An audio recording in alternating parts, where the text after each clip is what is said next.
Hello everyone, Dave here again with some more Dragon Age Origins.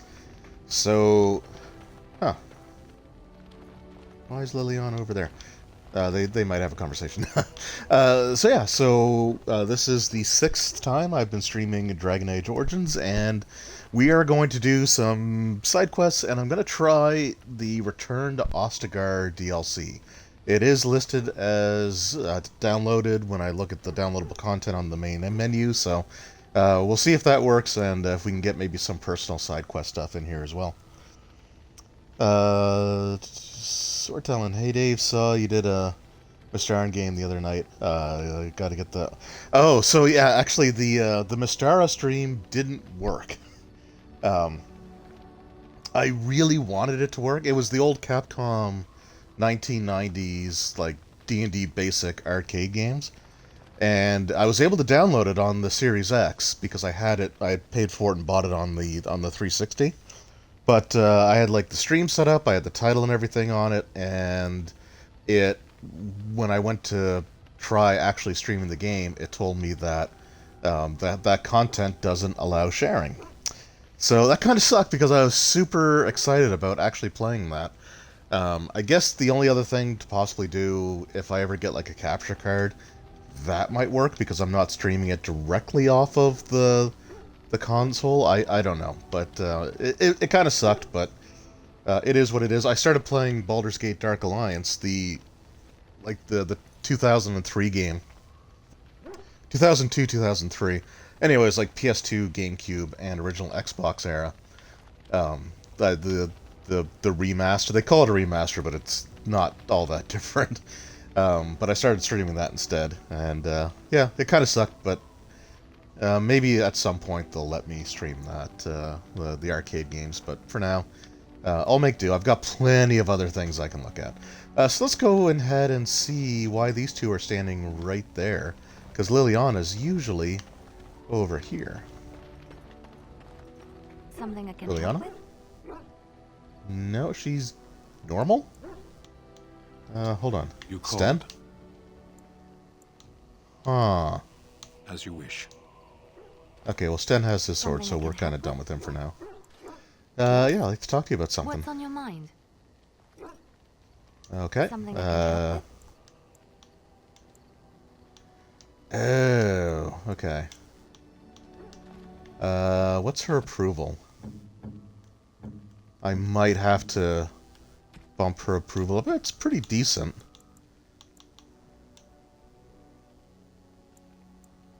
Okay, we'll give her the portrait of a Why, goose thank you girl. so much. That didn't do anything. I do kind of regret the fact that I can't, use the feast day, gifts. Not even the ones that, like, give you plus 50 approval, but there's some that just give you, like, plus 10. I don't think Bodon has any other gifts left to buy, does he? Whoops.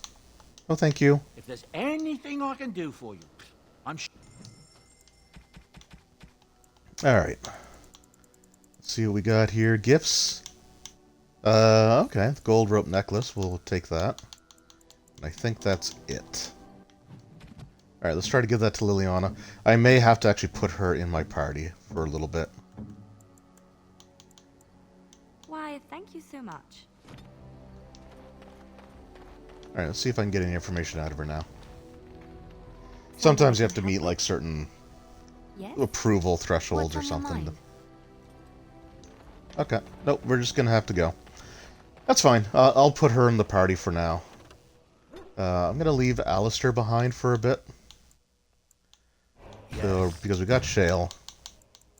We're gonna have Liliana. Indeed. And we're gonna have Morrigan. And Liliana has probably... oh, just one level. That's not too bad. Let's just put it all on Dex for now. And then archery, we'll go with critical shot. That's a pretty decent one to have. And then we'll... whoops. Okay, so we're gonna make our way... we're gonna make our way back to Denerim. Because I want to see if we get attacked. Because there reaches a point in Liliana's story where you get like attacked by these group of bandits and assassins. This is not that, though. Like we practiced. Now, Sortelling, yeah, I've got the other... Yeah, so yeah, the GameCube version of Baldur's Gate Dark Alliance is the same one that I have, actually. Or that I have. I mean, I still have it, but it was the one that I always used to play. And now I've got the updated... Well, again, I don't think there's any changes to it. It's just the new released one on modern consoles. Okay, we gotta get up here because I always forget or get trapped down there fighting things and then the mages all get killed. So, nice. So one of the things that happens usually in the game is once you finish one of the quest lines involving... oh, that's hurting me. Sure. The quest lines involving the treaties, like with the mages, the dwarves of Orzammar, and the Dalish elves. Shortly after you complete one of those, when you travel somewhere, is he the only one that survived? I'm taking these apprentices to Redcliffe. The first enchanter says you need every able-bodied mage for the war. They're young, but capable enough, as you saw. Okay, I hope so. Because 2 of them are there. Anyway, you'll come across a segment like this where they're fighting like a group of Darkspawn. But like I said, I kind of want to try to get Liliana's... Whoops. I want to get Liliana's approval as best as I can. Try to get her quest. And hope that I didn't already screw it up. Because I have... I have worked myself into a situation where I could just never get the information out of her. To trigger the scene where you can sort of go along with... Yeah, I think they died too. Although I saw some of them moving, like some of the yellow circles moving away. I don't know if that was my guys or if it was maybe them. I don't know. So he has nothing for me yet. And I don't have enough Drake scales. And I think my money is pretty well shot now, isn't it? Oh no, okay, back up to 39. That's not bad. Yeah, I just want to look around some shops.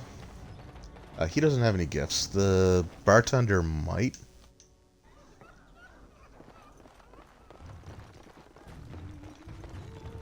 So while I'm just kind of wandering around aimlessly, I thought I'd talk a little bit about the Dragon Age Right, I'll show you around. tabletop RPG.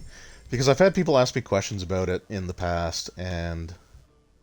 Is that Sten's sword? No, that can't be Sten's sword, right? That is Sten's sword. Why doesn't he have that? I gave it to him. Okay, well, we're not selling that. I have to...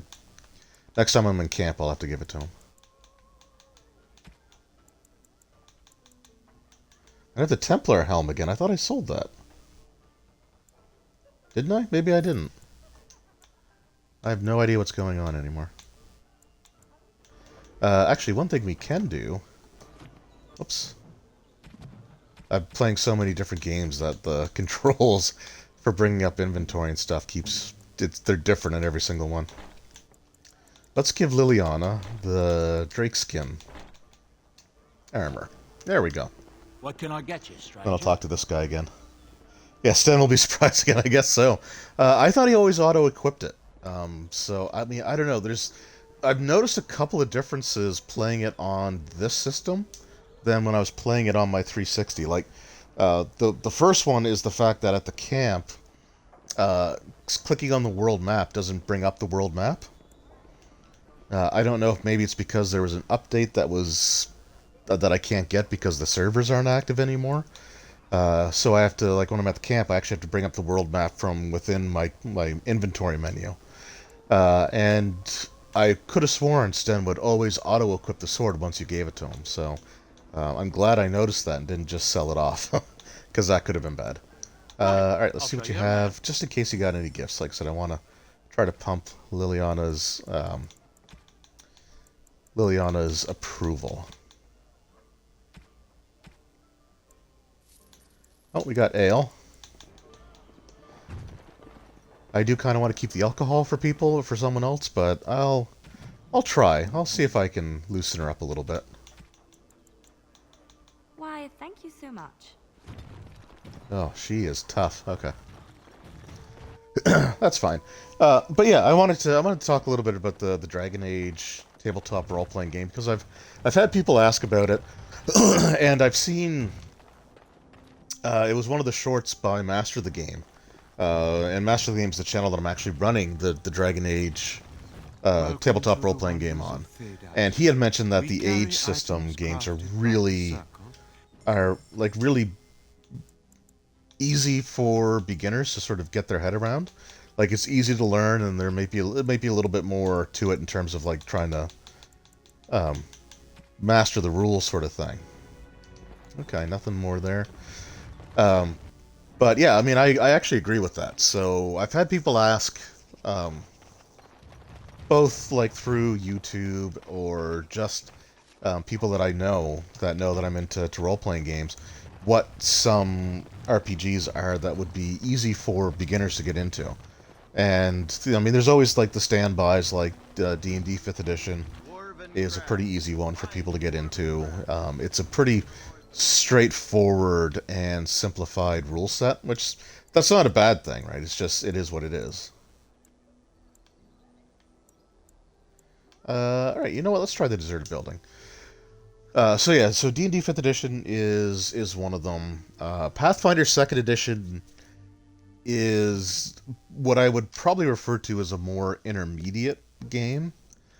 Because like the amount of options or choices or like things that you have to use to customize your character might feel a little overwhelming. But the Dragon Age role-playing game, along with like Modern Age, Fantasy Age, The Expanse, Blue Rose, I guess another one. You know what? I think that's it. Yep, that's the misdirection hex. So as you can see, right now, I'm not doing anything, and I died, because I wasn't paying attention. Good job, me. And, okay. And Liliana is about to die, so we're gonna... Who shall I crush?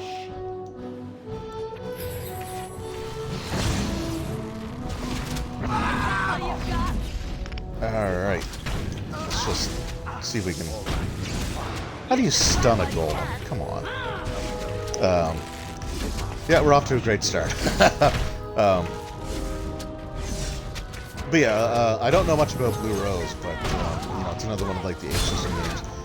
But yeah, it's a really, oh my god, Liliana.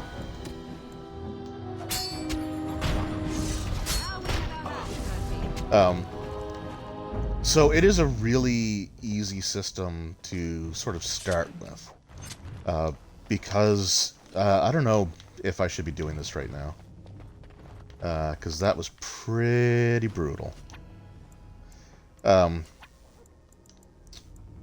Because like it uses stuff that I think a lot of people that like they're not necessarily into role-playing games, but they might have some board games or stuff kicking around the house. So it only uses the 6-sided dice. It uses 3 6-sided dice, so you have to have 2 that look the same, or at least one that is different enough that you can sort of recognize it and call that the dragon die, or it might have different names for different systems. I just want to make sure. Okay. So it might have different names for different like RPGs, but it's sort of like the die that stands out, and you can use it for like extra effects if you roll doubles and things like that. But it's a really easy system because everything is you roll 3d6, you add your attribute, and each attribute has a list of focuses. So they'd be things like, you know, dexterity, stealth, or like for strength it might be certain weapon types like, you know, heavy blades or light blades, you know, stuff like that. Light blades might actually be dex, but anyway. So you just add sort of an attribute, and if you have the focus, then you get to add an extra +2. It's really easy stuff to keep track of, but it's like it's a very simple system to get into. You have 3 different classes. You have the I gotta get that frickin' mage. I gotta heal. Because apparently my character is now suddenly made out of.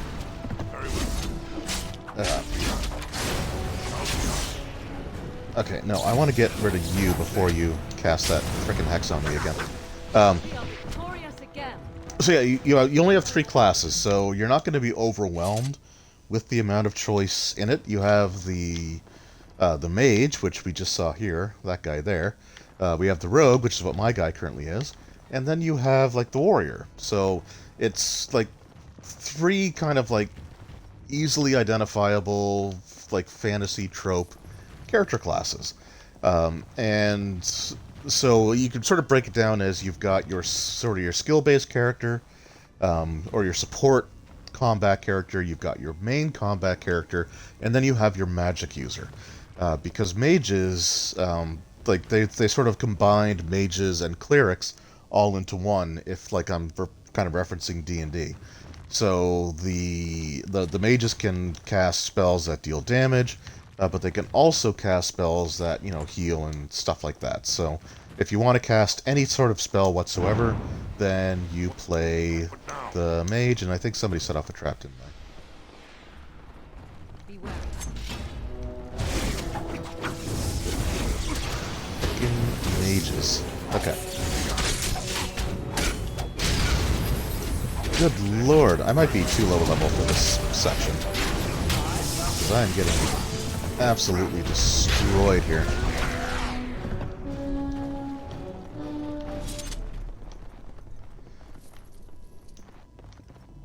Yeah, so you've got your... If you want to cast spells, you play the mage. If you want to, like, you know, hide and be stealthy and attack from the shadows, you know, pick locks, stuff like that, and you play the rogue. And if you just want to... you know, hit things with the weapon until they, you know, bash them until they stop twitching, then you play the warrior. And the classes have some abilities that you can choose from, but it's not... again, it's just not going to be overwhelming. And with the dice mechanics, it's really simple to get into. There's a little bit of complexity in it with things like, you know, we get into stunts, or you get into, like, specializations and things like that. Okay, we're just gonna get rid of you. Oh, here you go, the rogues that just popped in. But it is a really beginner-friendly. Now, the only thing with the... Specifically with the... Okay, you get them, Liliana. The only thing specifically with the Dragon Age role-playing game is I don't know how readily available it is these days.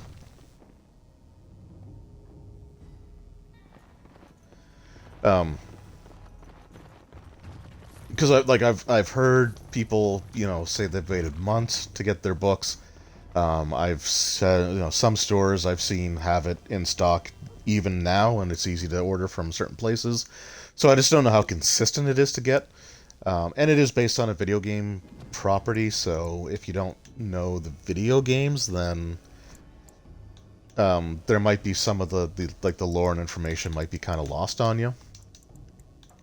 But still, overall, yeah, let's go with regenerating.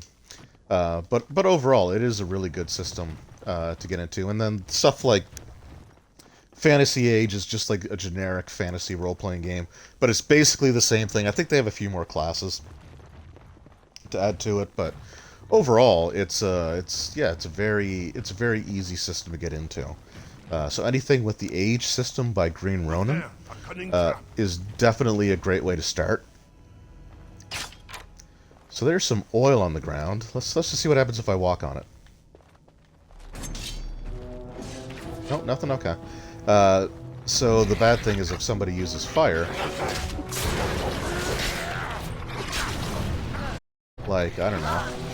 Oh, yeah. Oh, okay. Holy, whoa. Oh, yeah, I'm screwed. Yeah, I'm screwed. Alright, let's go. Drain life. Better get that. Who did you cast it on? Okay. We're gonna do that. Liliana's gonna heal. Sten's gonna heal.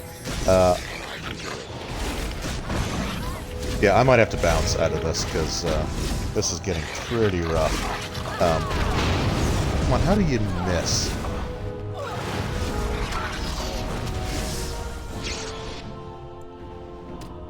Where next? Okay, what does she have for...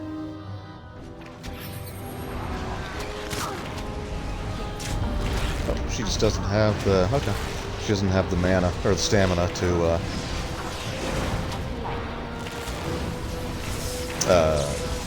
use her critical shot. Yeah, God, this is just kicking my butt. And I forget what point I was trying... Oh, yeah, the oil, I mean, you saw what happened if you hit it with fire. Serves me right for not paying attention. Yeah, okay, thank you. I really don't need to be lectured by my own game. Very well. So yeah, it just goes up in flame. I shall do it. If we must Come on, fight, barricade. let us do it quickly. Okay, they're not currently in here.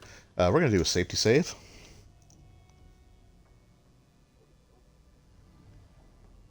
That wizard battling is awesome. Yeah.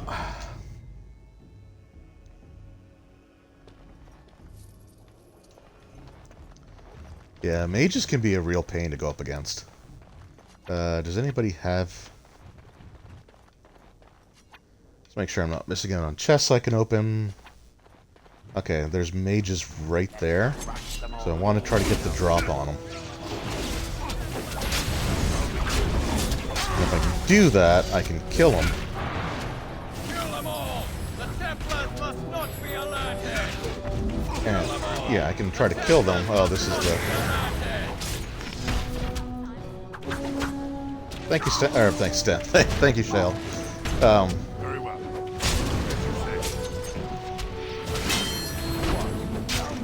Okay. Maybe bringing Liliana for this section of the game is not such a good idea.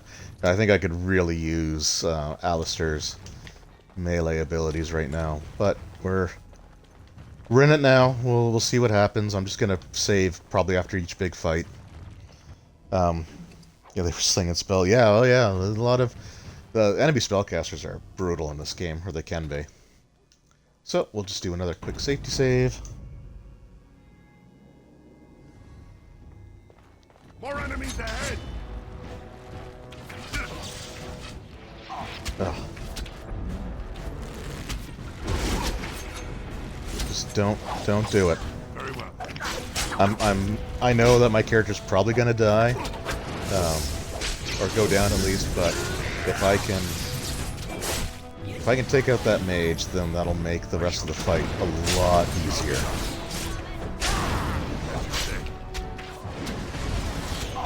Okay, surprisingly survived that so far. I think we all did. Cool.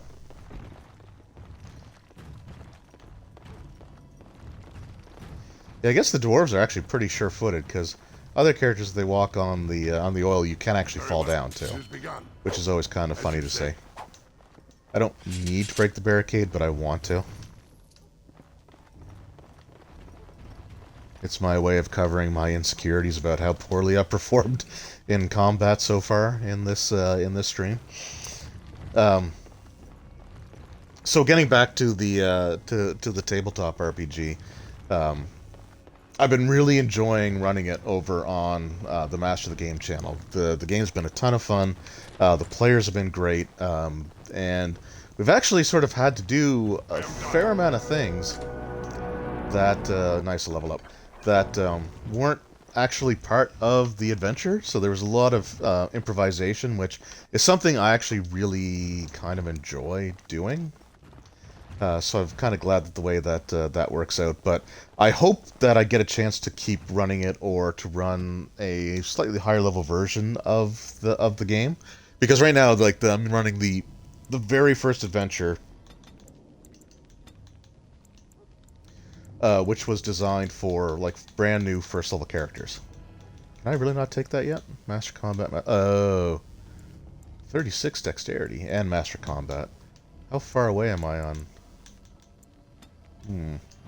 That was strength. Okay. What can we take here? Upset balance. Keen defense. Okay, yeah, I do kind of want that stuff. So let's start with upset balance. It's activated. I probably won't use it, but at least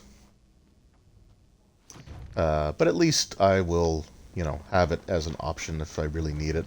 But it's a gateway to something that will hopefully help me quite a bit more.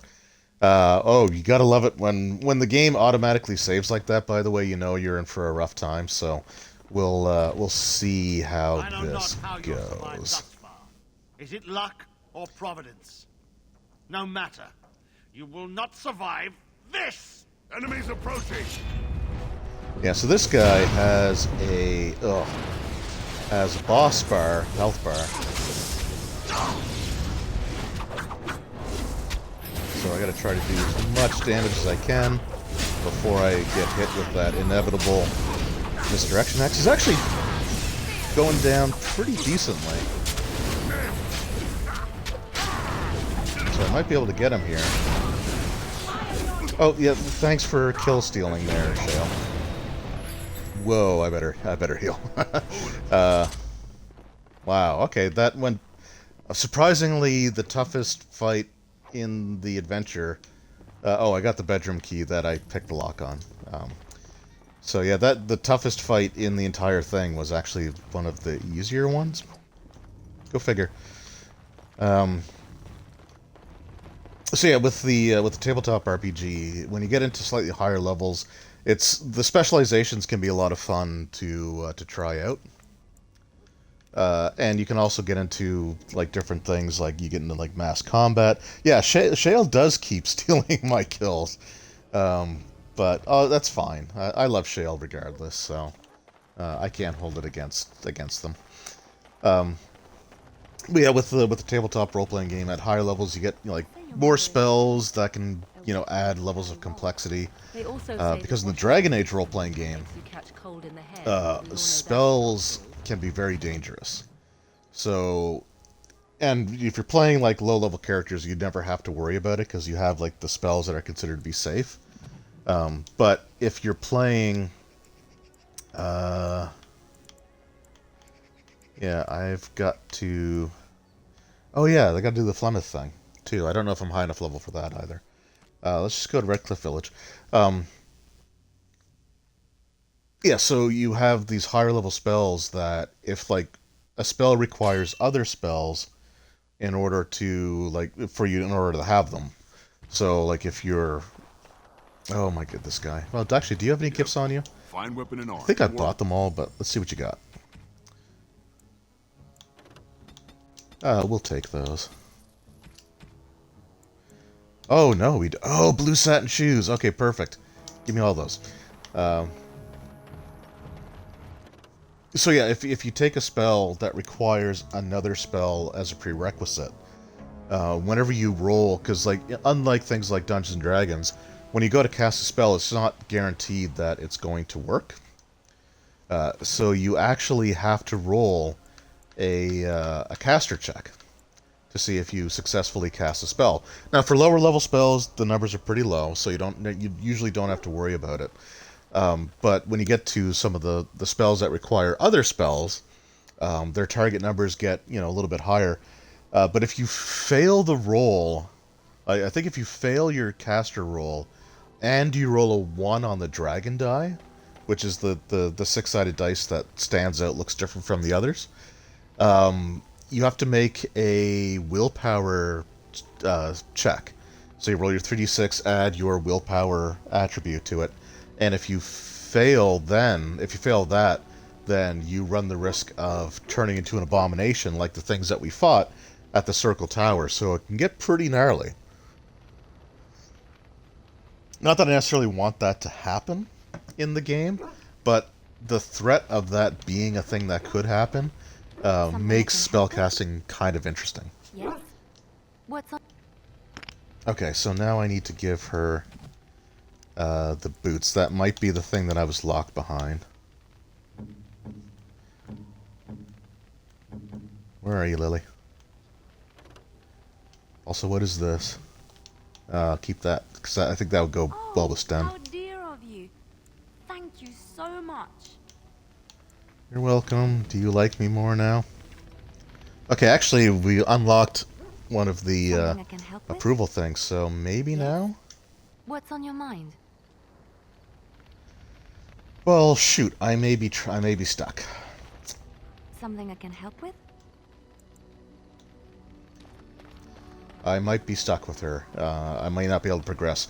Which also kind of sucks because I put up a poll on Twitter, I think it was, for, like, potential, like, if people wanted me to pursue a romance with the character. And Liliana was the one that people Something picked. I can help with? So if I can't get any more information out of her, then that's going to be bad. So we'll see what happens there. The other poll that I put up was on YouTube, and it was, what should I do with Flemeth? Should I actually take her down, or should I, like, basically let her talk me out of it and tricking Morrigan? And people actually picked to take Flemeth down, which is not normally what I do. It's not that I've never done it. It's just generally, it's pretty easy to get away with it if you just like, oh no, we took care of it, it's fine.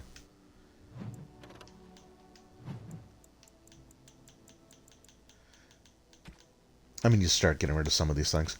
What was I looking to do here? Oh, level up some characters.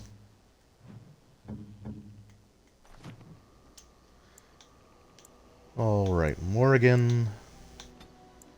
So, magic, willpower. Give her that. I don't usually brew a lot of potions anymore. 33, 34. I couldn't get there anyway, so that's fine. Alright, we'll go with flame swords. Oh, excuse me. That came out of nowhere. So people voted for Liliana as a romance and to take Flemeth out. So that's what I'm gonna have to do because that's what was sort of requested. Geez, I'm really running out of things to do here. I just want to see if I can trigger that fight for Liliana, because maybe that's the last thing that I'm stuck behind. If not, then I don't know what to do. I might just be stuck never being able to progress our relationship any further, which kinda sucks.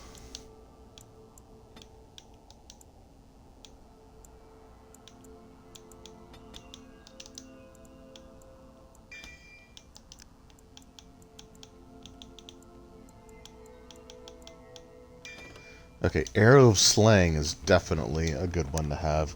That's like a super high damage, attack.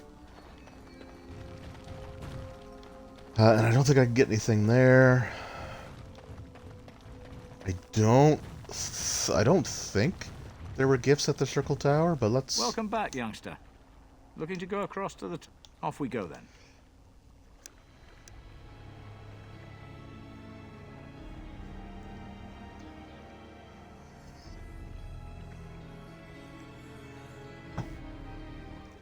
Now, another like RPG that I kind of wish Green Ronin would have picked up would have been like the Mass Effect series, because I think that would be a really cool system for role-playing games. I forgot to give Sten the sword again. I gotta take care of that. I don't need that. I don't need that. I don't need those or that. I don't need that either. That weapon was pretty weak. Leather gloves, stud leather boots, heavy chain boots we don't need. Morrigan's robes we're going to hold on to for now. I got to also set my guys up with some of these because they might be decent. And he has the spellcasting book, which I'm not interested in. A remarkable malachite, so that would be for Shale.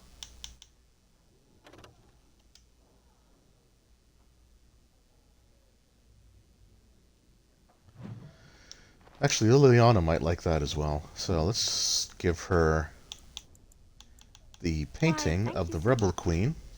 God damn it. I hope I'm not blocked off from her. Alright, so that might be a dead end for now. So we're going to go to Ban Lorne's Land. So this is a yellow, or sort of a golden colored icon. So similar to the one with Shale. So this is DLC.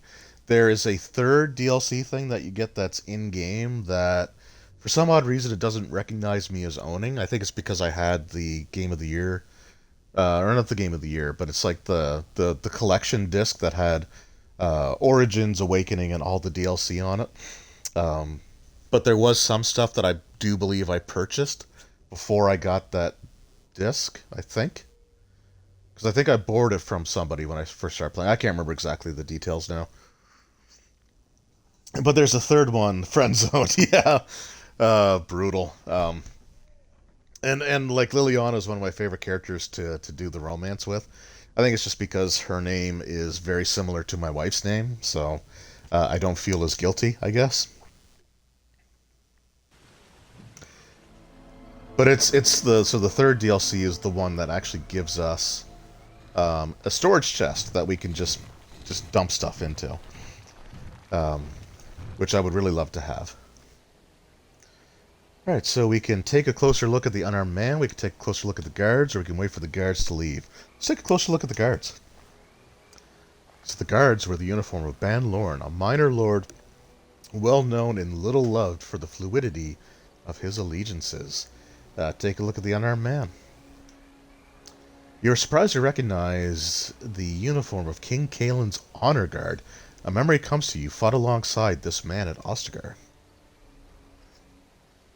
So we can join the fray or wait for the guards to leave. And this is one of those choices that is not a choice. Because no matter what you do, the same thing's going to happen. So I'm going to click join the fray. Because they look like they're surrounding him. But it's going to be the exact same thing plays out. Which is that. So the only difference is if you wait for the guards to leave, then I don't think you have to fight anybody.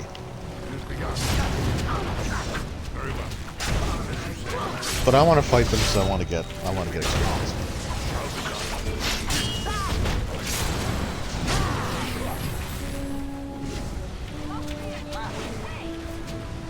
There we go. There's the path down.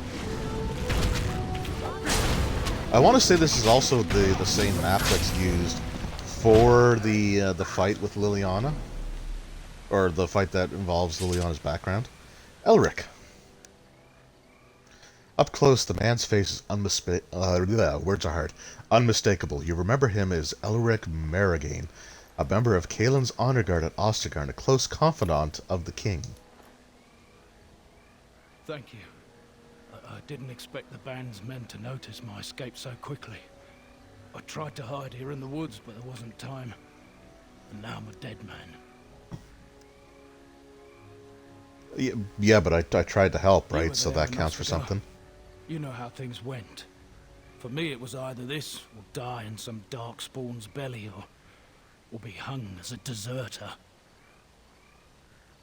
You deserted, I fled huh? the battlefield when Loghain betrayed us. I abandoned my men, and they died. And Kaelin with them. He was my king, my friend, maker. All that time in Ban Lorne's prison. And I couldn't stop thinking about all they suffered that one dark night at Ostagar. Well, at least they didn't Leave suffer it for to me long. to be the one who lingers.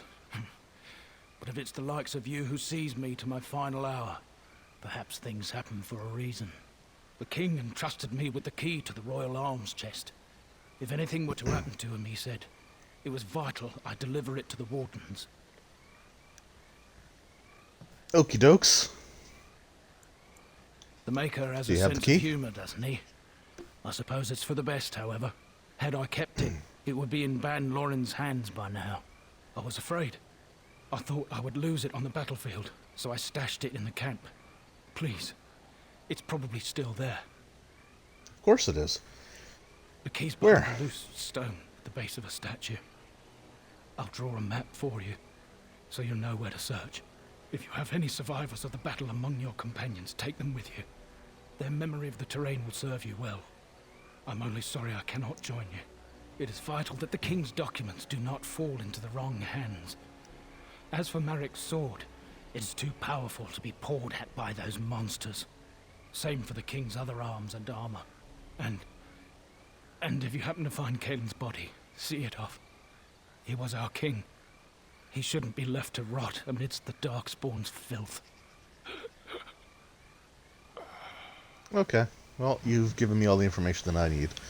Alright, so yeah, so that was a pretty strong indicator that I should be taking Wynne and Alistair with me. And if I do, they'll have, like, dialogue options come up. So that's something that we are going to do. So I got to go back to camp first.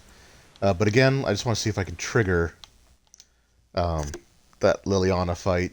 I don't know if it's level dependent or if it's based off of the dialogue options. I don't think I've chose any... Damn it. I don't think I've chosen anything unusual for like nothing that I don't normally do in terms of engaging her in dialogue. So I just really don't know what to do.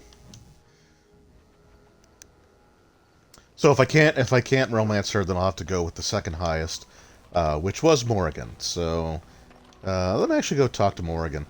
Because I wasn't planning on doing like a romance thing earlier, it's possible that I missed opportunities to like start them. Your command. So I might not be able to romance anyone. At times, perhaps.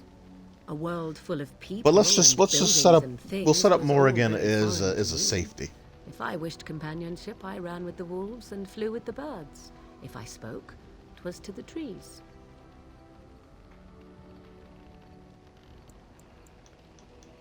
I say that sounds For a wonderful. time, but one can only remain a child for so long.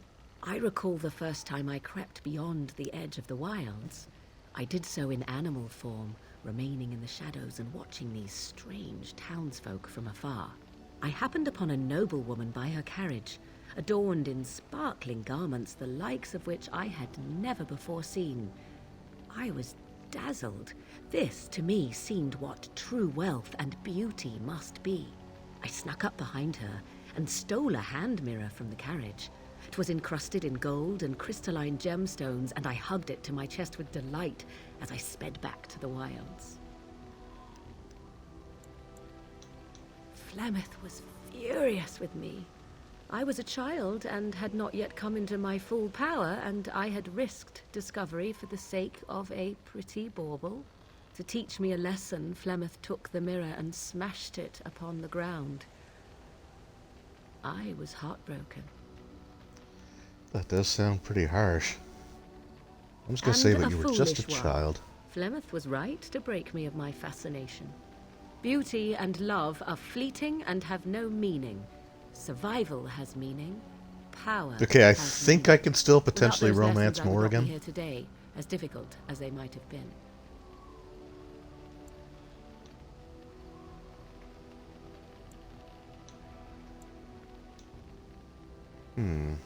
No, I'm not gonna say I feel sorry for you. That sounds bad. But you don't need to live that Do I way not? any longer. I am still an apostate mage, even if I have left the wilds. The Darkspawn are yet undefeated. No, there is much that remains. To return to your original question, perhaps my time in the wilds was indeed lonely, but such was how it had to be. I find myself at times wondering what might have become of the girl with the beautiful golden mirror, but such fantasies have no place amidst reality. Okay, she approves +6. That's pretty good. So I think I want to say it might be in Orzammar, but there's somewhere where you can actually find a golden mirror as a gift that you can give to Morrigan. And I want to say, I don't know if it's like completely locked to her, but it's something that like she'll have a much higher approval boost than any other character would. All right, Sten, take your sword, please. I await your command. Well, she's getting more pleasant. We are in camp, so 'tis as good a time as any. Oh, I come await your on, man. command. So, Okay, like full to of ask you something? questions, are you? Yeah. You are very cute to ask so many questions. Oh no. Okay, we can still do the romance with Morrigan. So I hate to go against the polls results because people did vote for it, but I can't engage in any dialogue with her whatsoever. So I don't know what I need to wait for. So let's just start this here with Morrigan. So I'm going to tell her that she's cute when she's Really? evasive. Perhaps we should be wrapped in ribbons and adorned with flowers. So cute are we, too.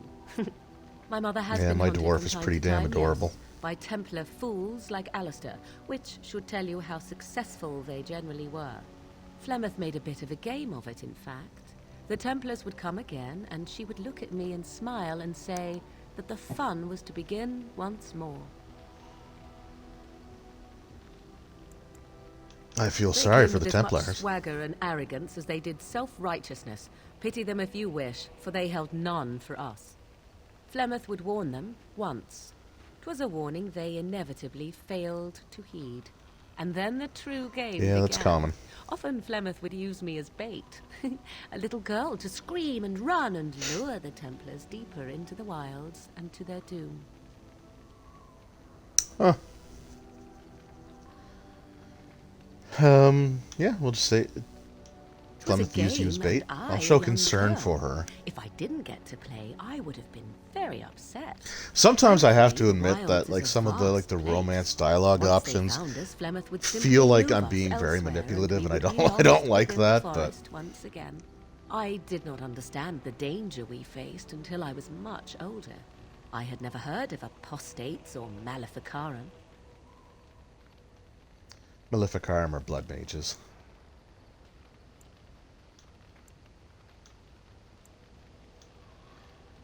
Let's Perhaps go with they got did. what they deserved. Still, I do not begrudge them doing what they believe is necessary. The Chantry sees any mages not leashed to the Circle of Magi as apostates. And apostates could become maleficarum, evil mages that resort to blood magic and become demon-enslaved abominations. It may even be true. Still, those of us who prefer freedom see no reason to submit. If I were a mage, I might think the same. I completely agree. Or I agree I completely. hope you are not simply being agreeable. It would be a refreshing change. Enough of this talk. Let us return to the task at hand. Alright, we got more approval out of her. I await your command. Alright, well, We are in camp, so 'tis as good a time as any. we'll try this. Nope, okay, still I nothing await there. Your so, full of questions, are you? Let's go with... Yeah, we'll say, did Why you do grow you up in the ask me such Kokari Wilds? I mean, I questions? think... I do not probe you for pointless information, do I? Oh, okay. Oh, man. Alright, well... Pardon then while I jump for joy. What is it you asked if I grew up in the wilds? A curious question. That may Where have else been a would you bad picture me? choice. For many years it was simply Flemeth and I. The wilds and its creatures were more real to me than Flemeth's tales of the world of man. In time I grew curious. I left the wilds to explore what lay beyond, never for long. Brief forays into a civilized wilderness. Would you not do the same? Your world is an unforgiving and cold place. The wilds I hail from is home to me, and I a natural denizen. Yeah, I mean, technically my For all dwarf that I has had no been interest taught, really in going however, back. The truth of the civilized lands proved to be overwhelming. I was unfamiliar with so much. So confident and bold was I, yet there was much that Flemeth could never have prepared me for. Oop.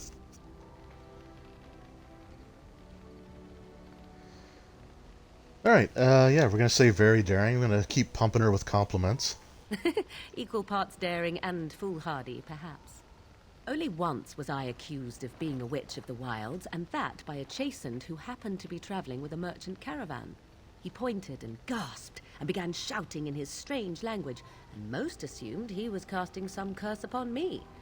I acted the terrified girl, and naturally, he was arrested. That's quick thinking. Men are always willing to believe two things about a woman. One, that she is weak, and two, that she finds him attractive. I played the weakling and battered my eyelashes at the captain of the guard. Child's play. The point being that I was able to move through human lands fairly easily. Whatever humans think a witch of the wild looks like, 'tis not I. Not that I did not have trouble.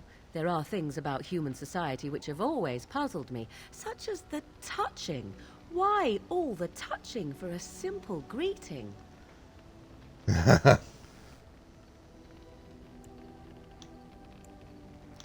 I kind of want to say, were you upset by all the bad touching? But that sounds really horrible. I was going to say, I have no idea. I'm not human. Speak to me of trivialities. Your culture is not so entirely different. There were many nuances that Flemeth could never tell me of. When to look into another's eyes. How to eat at a table. How to bargain without offending. None of these things I knew. I still do not understand it all, truth be told, but then I gave up long ago any hope of doing so. When I returned to the wilds last, I swore to Flemeth that I had no intention of leaving again. Well, I guess that didn't quite turn out.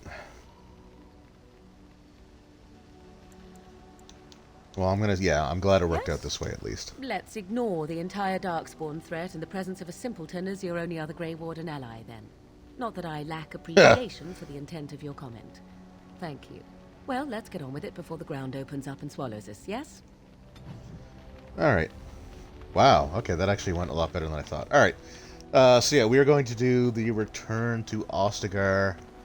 Because, yeah, I still can't get anything out of Liliana, right? I was really actually hoping to trigger her background story. Yes? What's on your... Nope, nothing. Alright, let's get ready, shall we? Whoops. There we go, gather a party. So we will have Alistair. I kind of want Wynn. Hold on.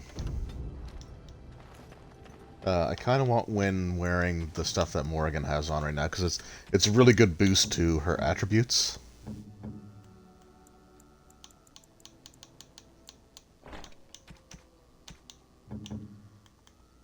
Her spellcasting attributes, which can really come in handy. We'll also give her the Cinderfell gauntlets, and the war boots, and the vestments of the seer, and then we'll switch all that back on to, and then we'll switch that all back on to Morrigan when we come back. Does Alistair have a level? No. Okay. Oh wait, that's the wrong screen to check on. Sten does. Our dog does. Our dog has 5 levels. Alright,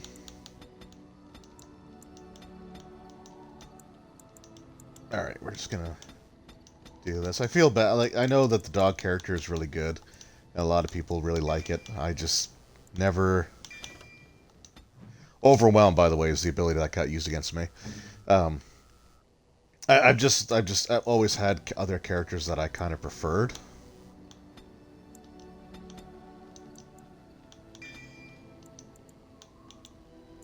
Life Ward, caster to automatically restores health. And okay, yeah, that's a good one to have. All right, Sten, we'll give you some Constitution. So some of these abilities, there's a lot of that I don't really get into too much. So we have Stealing, which my character has, Trap Making. Survival, which I need to pick up at least 1 point in to do some stuff later on. Then we have Herbalism, which is like potions. poison making, which is pretty straightforward, combat training. So this is important for warriors and rogues because it unlocks their highest level abilities or highest tier of abilities. For mages, it basically, like, the more combat training they have, the more damage they can sustain and still cast some of their spells.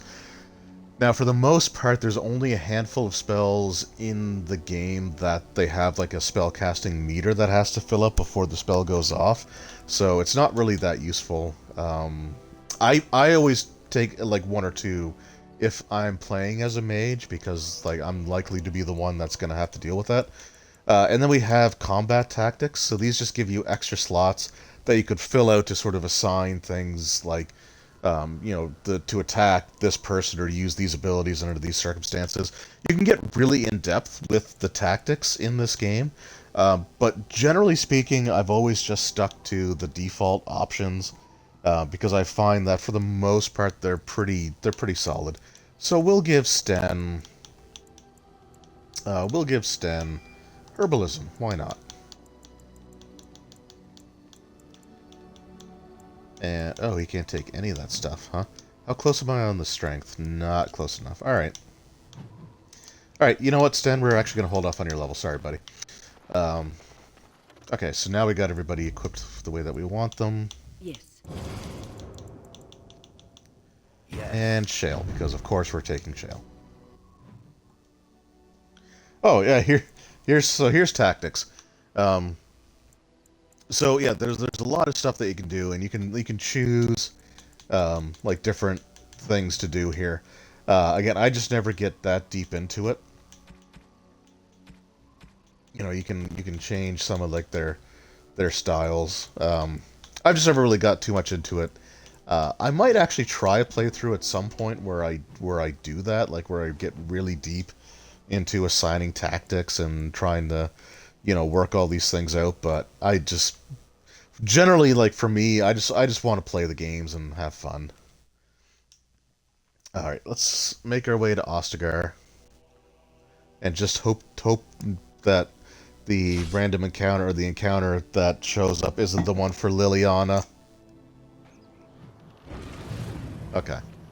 It's just you. And you never restock anything, right? Like, I just want to make sure. You don't need just a flat blade anymore.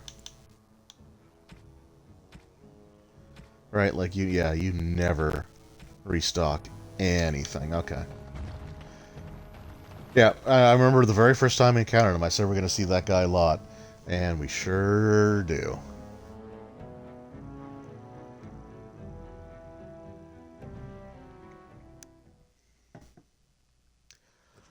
Alright, so we are back at Ostagar. It's the same map that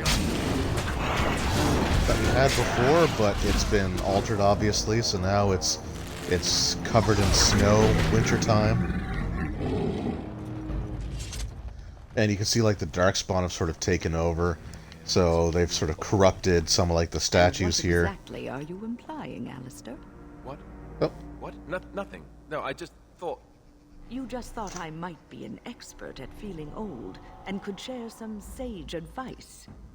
I just mean that I was a different person then. I believed him, you know? That it would be a glorious battle, that we'd win. I did too. We were all a little bit younger the last time we were here. Well, not you. You've always been old. With lips like that, son, you'll be lucky if you live to be half my age. Oh yeah, so there's some interesting dialogue, I think, in this segment in particular, involving Alistair and Wynne. So if I hear them start, I'll try to stop and make sure that everyone else can sort of hear what's going on.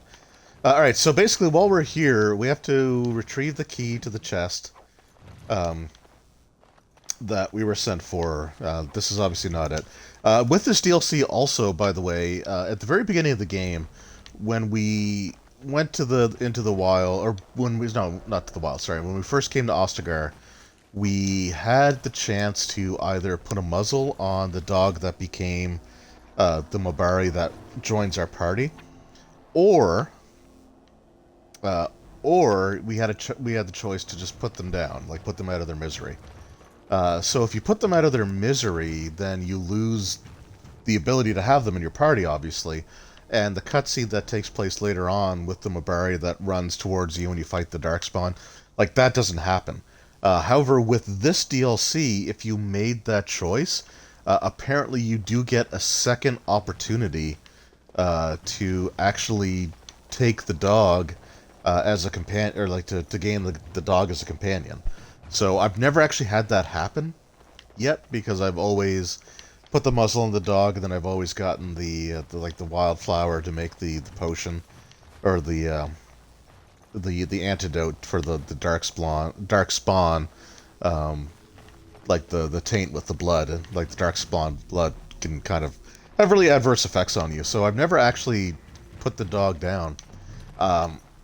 I might try that in a playthrough just to see what happens when I get back to Ostagar. But so we need to find the chest, we need to find the key, we need to find the chest that the Royal Guard told us about. But we also have some unique Darkspawn here, like this Hurlock Strider, that I need to put a stop to right now before I get Misdirection Hex cast on me. And there's going to be some other ones, and they all have like these unique names. And they each have one piece of King Kaelin's gear.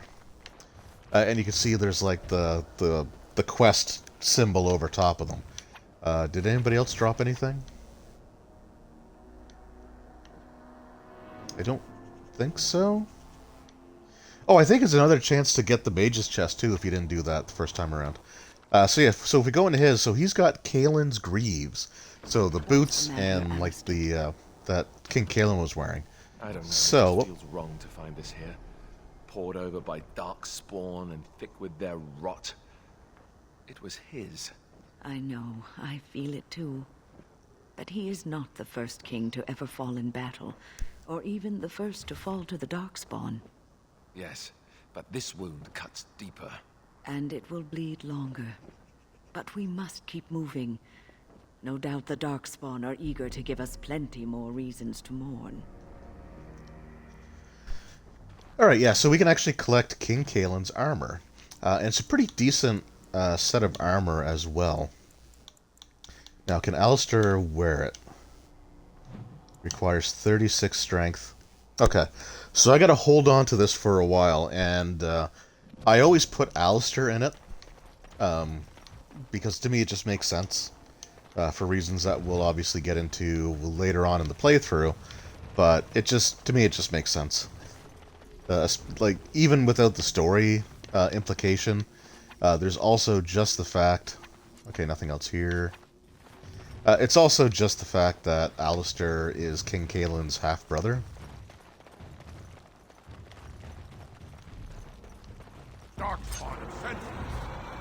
And it's the set of armor that I will have him wearing throughout the rest of the playthrough. I don't think I'll ever find anything that fits better or will be better for Alistair.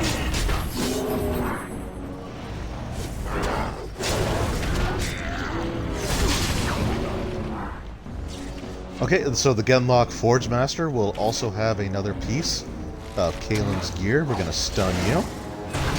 And we're going to just do that.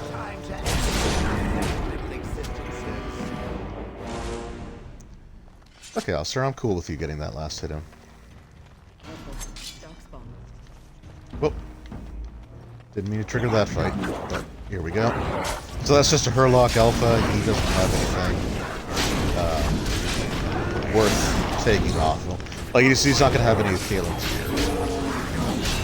Because we fight Hurlock Alphas all the time.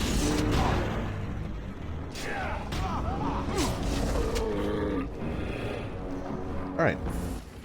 So before I was so rudely interrupted...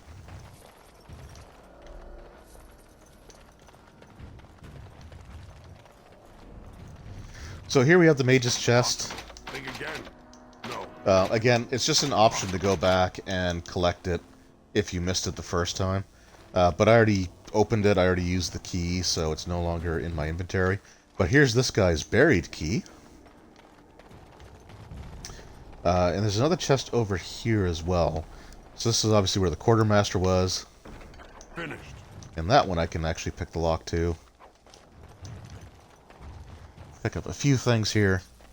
Yeah, so this is basically like the Second Chance DLC, with some like new unique equipment.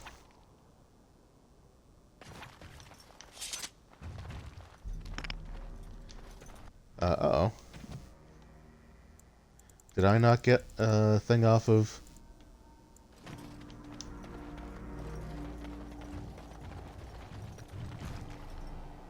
Oh, maybe the Forge Master isn't one of the ones that has Kalen's equipment on him because he didn't drop anything. So let's hope that's the case. Be careful now. Because that could be really bad if I can't complete the armor set.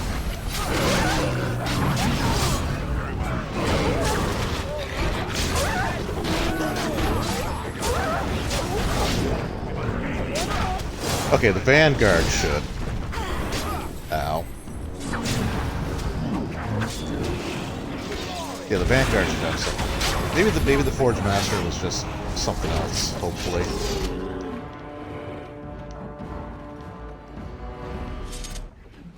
Hopefully. Or we're gonna be in some trouble.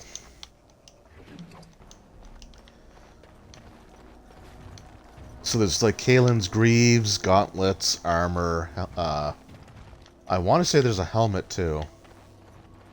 And then there is his suit of armor. And so here in Kalen's chest, we've got Marik's blade and a secret correspondence. So it's true. He had convinced the forces of Orlais to ally against the Darkspawn. Empress Celine was merely awaiting his response. A response that never came, and now never will, thanks to Loghain's treachery. Never is a long time, Alistair. Give it time, and let cooler heads prevail. There will be peace between us yet. Well, I hope you live to see it, Wyn. And I hope the Darkspawn don't. Alright, so the question is Alistair strong enough to wield the sword? Yes, he is. So we're going to give him the sword, and we're going to give him the shield. So he's been using the same shield since we left Ostagar the first time. I guess it's only fitting that the last shield that he's going to use in the game comes from Ostagar as well. So you can see Alistair's got the King's sword and shield, which is great. I think the sword can put several... I think it can put 3 runes in it. 2 runes. But it gives +6 damage versus Darkspawn, which is awesome. Health regeneration in combat. It weakens nearby Darkspawn. So it's a really good sword. But I've got like the best sword, or the sword that I want to keep, that I want to use.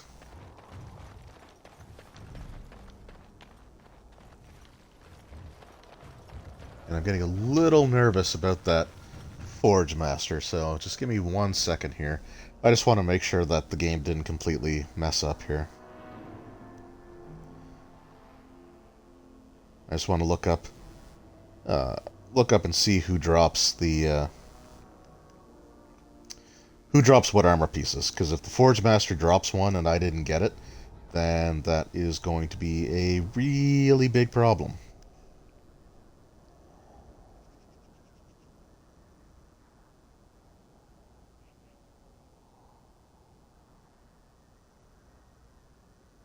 Okay, just trying to bear with me here.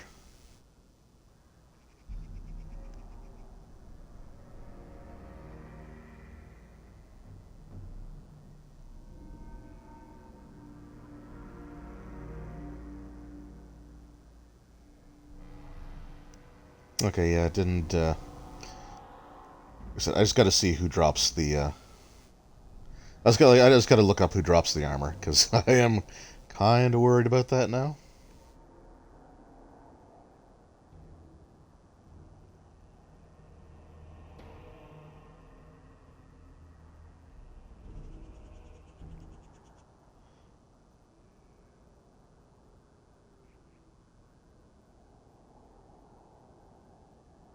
So while I'm looking that up, I guess, yeah.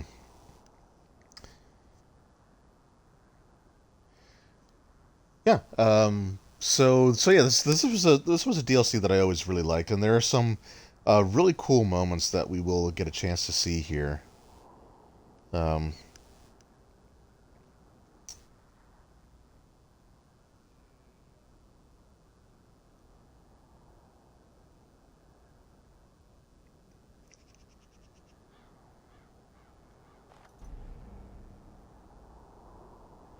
Man, this is not as easy as I would have liked. All right, I'm just gonna go through the rest of the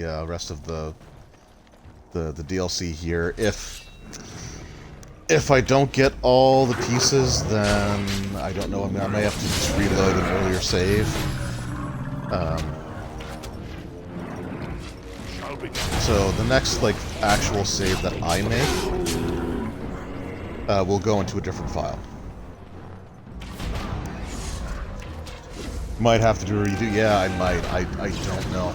It's like I said. It's possible that the Forge Master isn't actually one of the special characters, but I feel like he is. We'll see what happens at the end. Worst case scenario, when I start the next stream, I would have just gone back, redone it, and go from there.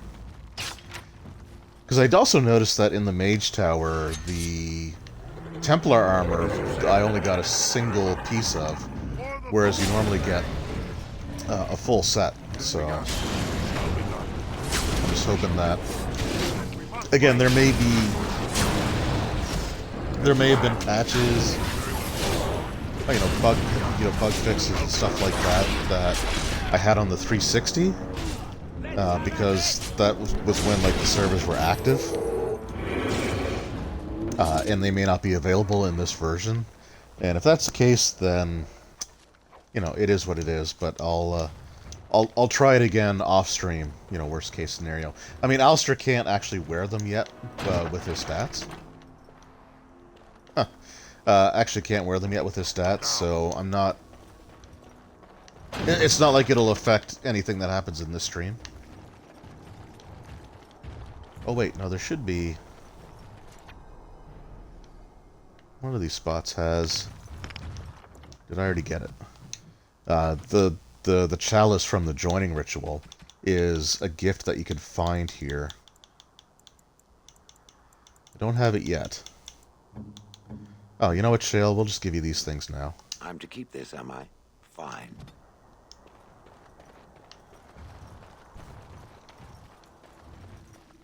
So, we'll see what happens. I'll make sure I have everything, like I said, the next time I go to play. Or the next, for next week's stream.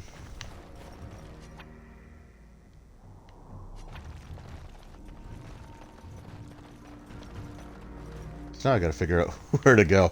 The one thing with this DLC is I constantly find myself getting lost. Okay, there's Mabari. So we get some Mabari-related items here. Okay, I just gotta look up the map, because this is... Okay. Alright, so yeah, we gotta make our way towards the Tower of Esau.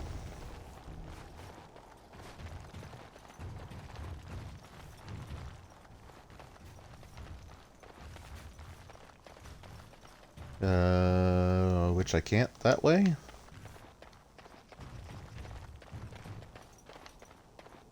Thought we made our way to the tower. It's been a long time since I've played Origins, so I am a little rusty. I do apologize for that, but one of the things that I thought of doing... Oh, here we go. This should get us there. One of the things that I considered doing was playing the game sort of ahead of time. Like having a file that I do just like in my own time. Just to like avoid points where I'm just kind of just running around aimlessly trying to figure out where to go next. But here, okay, so here is one of the cinematic moments of this DLC. So I'm just gonna let this play out and take a drink of my tea.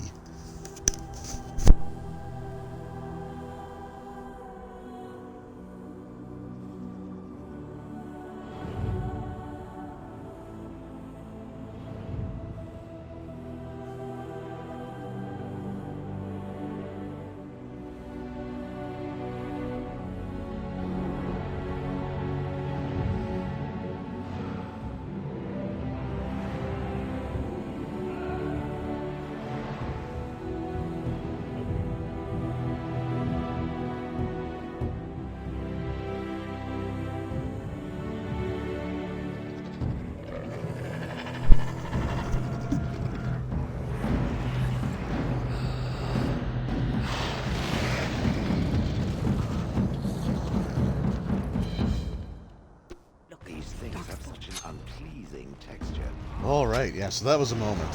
So what we had there, we found King Kalen's body, and then that Darkspawn was a Darkspawn Necromancer, a Genlock Necromancer. And he's one of the final... Oh, come on. I got petrified. Give me a moment. Processing.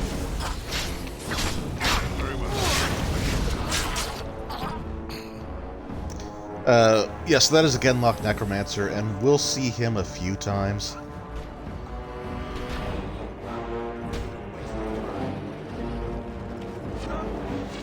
As he's a bit of a pest throughout the rest of this, DLC.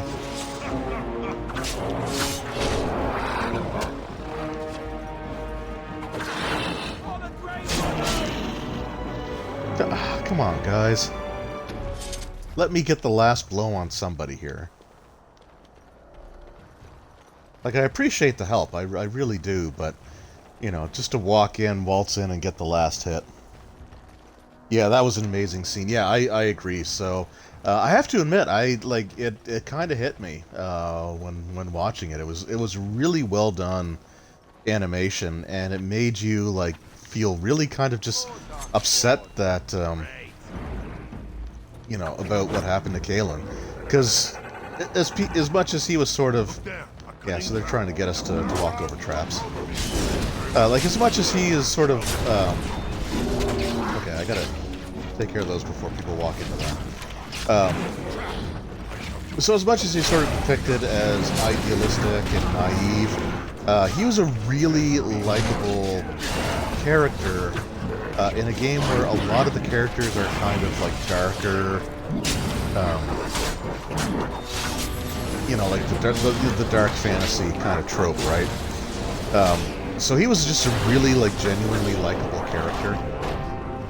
So to sort of like see that animation, strategist, like to see that animation with the with like, you know, the sad music and everything, it was well done. It was a really well done scene, and it definitely conveyed the emotions that they wanted it to. Up there, the Tower of Esau. Let's do this. Okay, so there we got Kalen's gauntlets. There's another thing over here as well.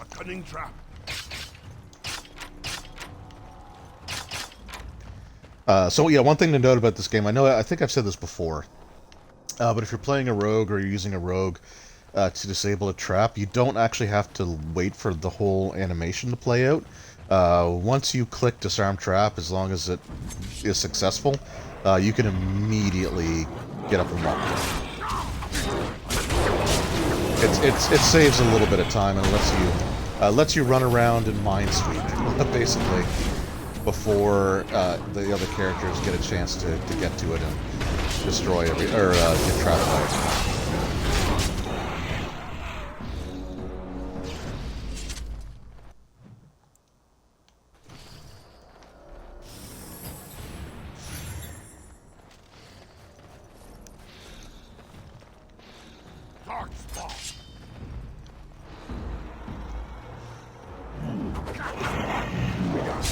Tower of Esau is like the next story place that we need to go to, but we're trying to clean up outside here and hopefully find most of the other armor pieces. There's 4 in total, and I want to say the Necromancer has one of them on him, and I may have to go back to where I was before, because, like I said, there is a well, there's a shriek. Because there is like the Joining Shaman's gift that I want to make sure that I have. So that's like a gift that you can give to Alistair.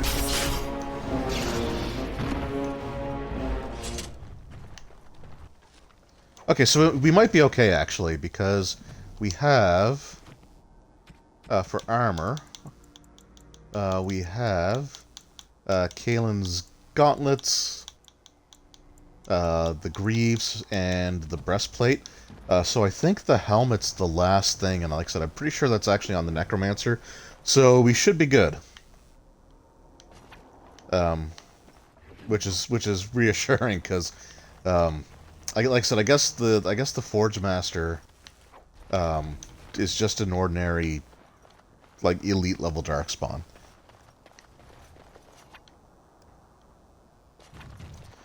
Yeah, I want to go back this way, right? Because there's stuff down here I need to go back to. So while I backtrack, yeah, let's talk a little bit more about that Dragon Age game that I'm running over on Master of the Game. And so if you haven't watched, anyone that's watching this now or later or on YouTube, if you haven't watched the streams on Master of the Games channel, they're all there. They're all available to view, and it's a really fun game. Like, it's a really great game, and like I'm not trying to like toot my own horn or anything like that, because honestly, you know, in my opinion, as like considering, you know, with being a Drake and Juice and the other players there, I absolutely, you know, feel like the weakest link there. But one of the things that I am kind of, I don't want to say proud of, because I don't think that necessarily sounds right. But I think as a game master, one of the things that I do a decent job of... no, we're going the wrong way there. I'm trying to find that gosh dang joining chalice. Unless I'm an idiot and already picked it up. Let me just make sure that I didn't. No. I think one of the things that I do an okay job at is improvising when something sort of gets thrown at me that's not in the adventure itself. So most of the interactions that have actually taken place inside of the town of Ventiver, none of that is actually written into the adventure, with the exception of the mob, you know, the torch wielding, pitchfork wielding mob, that had like that wanted the elven girl, the one that the characters rescued. So like none of that, like anything other than that one scene, wasn't written into the adventure or factored in like any way, shape, or form. Like they didn't do anything with it. So the adventure itself it's a decent adventure. Like, I really wanted to run it, and I am enjoying running it. But it is very... Where's this frickin' chalice? But it is very light on details. So basically, like, you know, the stuff that the players have accomplished so far, going to the farmstead, finding the bodies, finding the elven woman, going to town, having the angry mob, and then going into the woods and getting attacked by the blacksmith again and his group of cronies. That's all only like 3 or 4 pages of stuff. But we've actually spent hours just like role-playing stuff and stuff that was not in that stuff that just wasn't in any of the adventures. So I think that I do a pretty decent job of okay, maybe it's over here. I think I do a pretty decent job of improvising on the spot. You're a good... Okay, well, thank you. Thank you, Sword Talon. I do appreciate it. I will admit, I'm always my own harshest critic.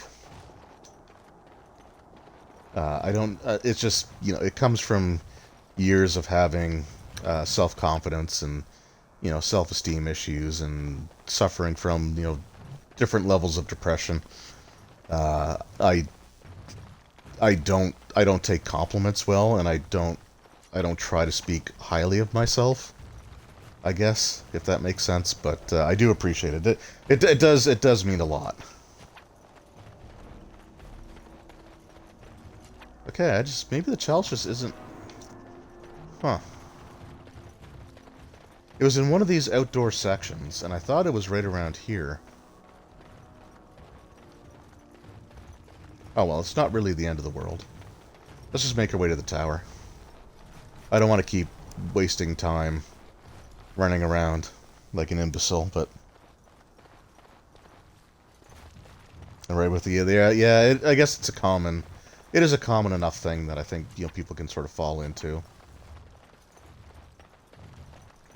And at least I recognize it now. Like, the one thing I will say is before it felt deserved, like, you know, the lack of self-confidence and everything, like, I always felt like, you know, I deserved to feel the way that I did. And luckily, like, it's not that way anymore, which is good. And being able to recognize that even if it's difficult for me to change that, at least I guess knowing that that's there is a big step forward, I guess. Okay, well, I don't think I'm going to find that chalice. I'm pretty sure it was before going through the tower, but we'll see what happens. You provide a fun experience for your player. Well, thanks again, man. Like I said, I really appreciate it. I mean, they say they're having fun. It looks like they're having fun. I'm having an absolute blast running it. Like it's such a great group, and just a really easy group to play for. And I have to say, one of the things that I've been really lucky with, in my my DMing career, is that I've had like just fantastic groups, with the exception of the group that I started with. And it's not that was a bad group, it's just it was sort of a dysfunctional group, and as time went on, there were people that, like, what they wanted out of the game wasn't for everyone to have fun. It was for them to do what they thought would be, you know, funny, which usually involved things to the detriment of the rest of the group. Like, one of the guys that played with us, and he was a great friend. Like, I could never say anything negative about him as far as, like, being a friend goes. Like, he was always there for me when I needed it. You know, always sort of helped me through some rough times. So he was a great guy, you know, as far as that goes. But as a tabletop role player, he wasn't really into it. Like, he was always there for every session, but as the years went on, he was less and less interested in actually playing the game, and he was more interested in just you know, sitting around and having, you know, just having some laughs and talking with his friends and, you know, hanging out, basically. It was more of just like, let's hang out and, you know, not worry about, like, rolling dice or stuff like that. So, but since the rest of us thought that we could do both, he kind of started doing things to make playing the game less fun. Like, basically, he wanted to make the game excruciating enough that the hope was we would just say, all right, screw it, you know, why don't we just get together, play some card games, or just watch a movie, or just sort of hang out and talk and stuff. And it made for a very rough kind of time with the group, but okay. So we're actually almost done this DLC here. So that was unfortunate, but, like, so the first group that I had was pretty dysfunctional. But once I, you know, sort of branched out to like the group that I played, or that I ran stuff for years and years and years, up until I moved. Oh god, I hate that. I don't like these. I'm not a spider fan. Kill it. Okay.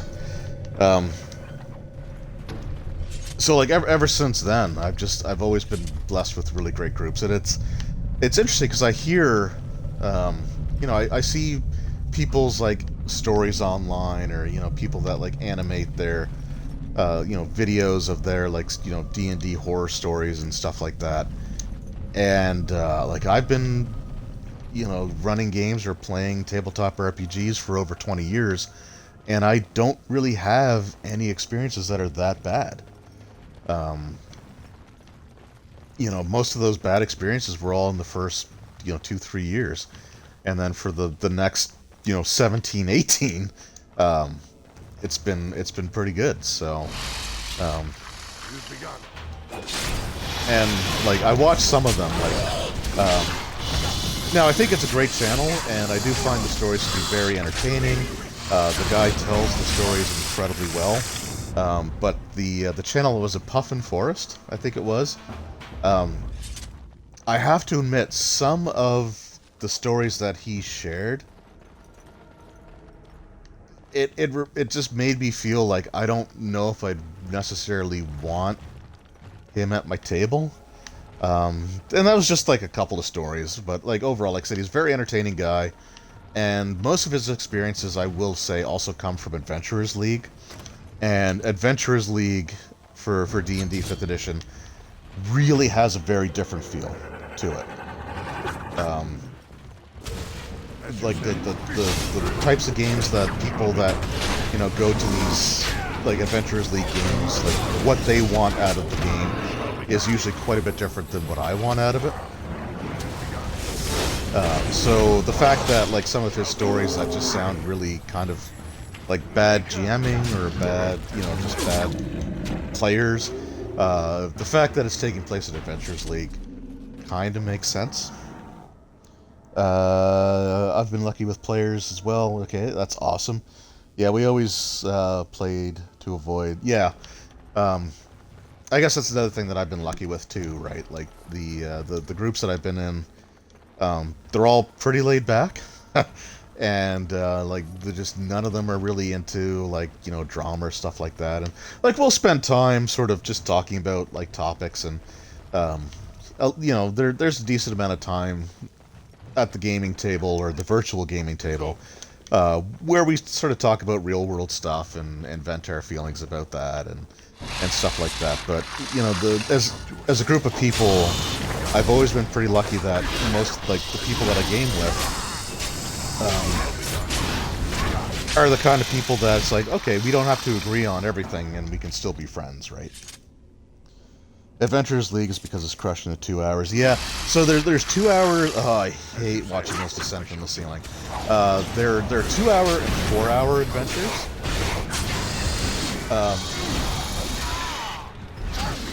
And like the 2 hour adventures are super short, right? Like, and yeah, they condense everything down into like just like a 2 or 3 page adventure.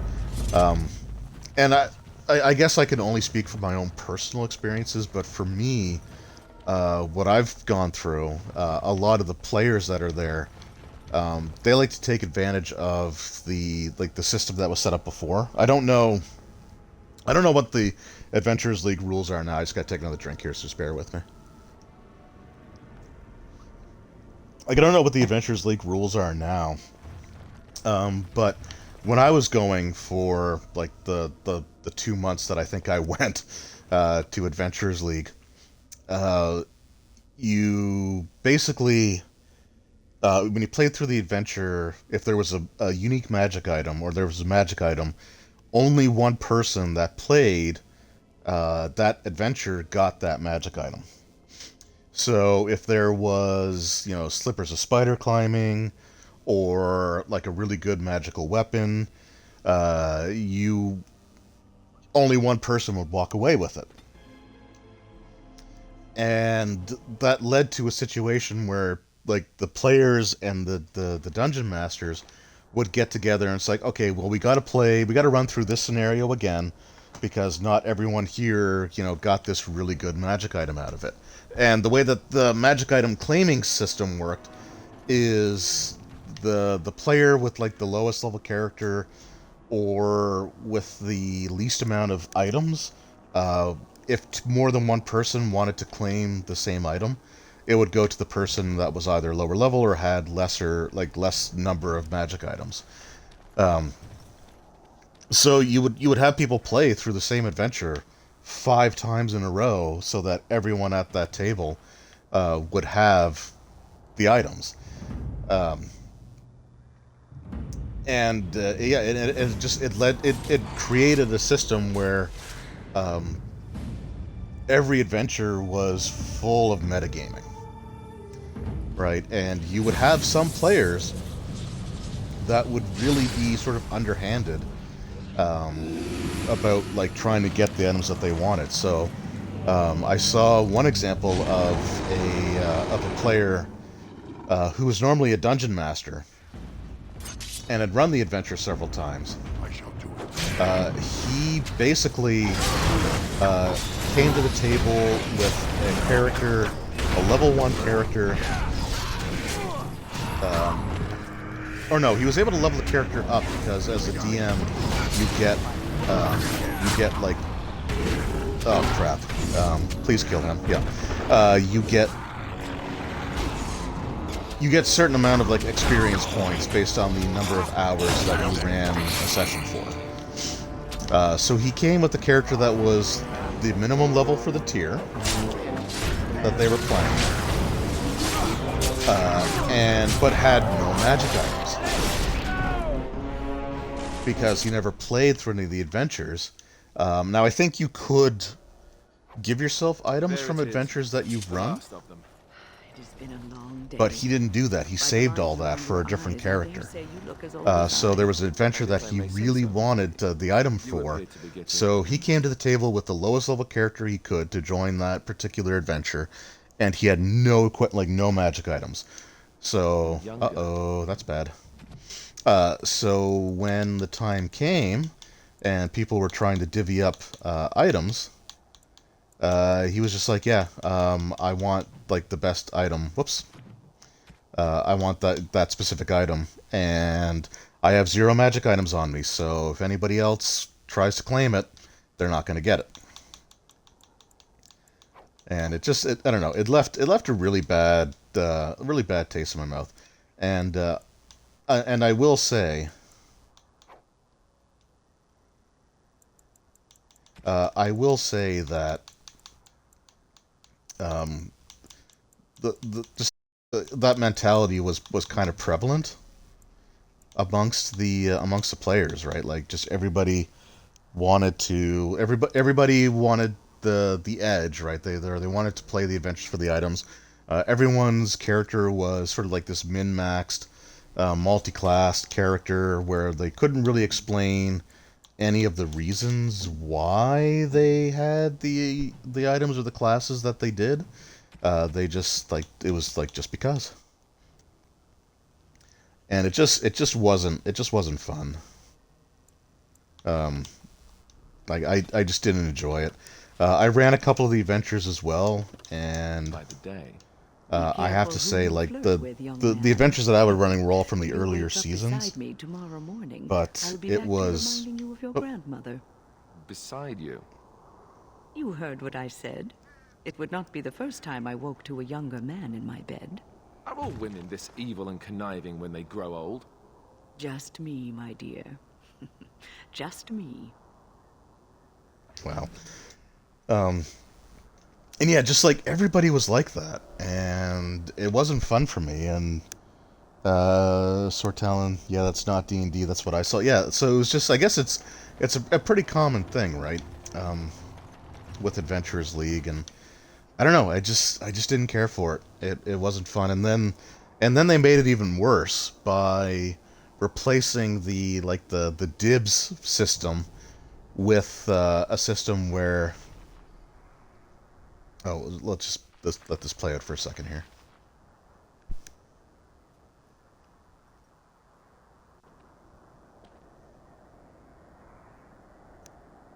Alistair, are you all right? Oh, they left him here to rot. We need to do something.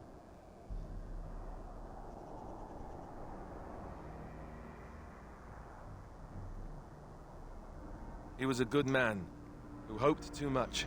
Oh, I'm sorry. I missed one of your earlier comments. He deserves what little honor we can afford to grant him. Okay, so Agrifog didn't realize it until 2005.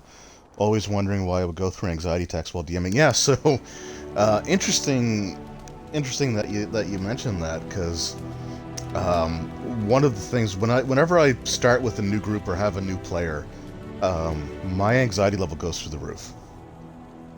And it's actually led me to back out of a few games.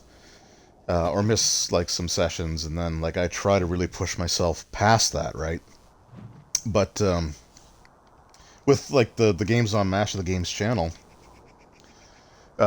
we started with Keep on the Borderlands, that was being run by Roll Stats, and Fall of Plaguestone for Pathfinder 2nd Edition, which Juice was running, and I missed the 0 session for both of those just because of anxiety, like because of nerves, and it was bad. Like it was really bad, and I did manage to push through it, and I kind of like I recognized, like it was one of those moments where after it happened, I recognized what had happened. Yeah, the joining chalice just isn't there. It might be on that spot. Okay, I gotta turn around. I want to check out one last spot before I finish this DLC off. But yeah, like I had to catch myself with that. And when I offered to run the Dragon Age game, like there were times where, again, like my nerves were just through the roof, and I was afraid that I would end up sort of backing out of that too. And a couple of times, like I really had to catch myself to prevent myself from doing that. Nope, that's just it. The joint chalice just isn't here.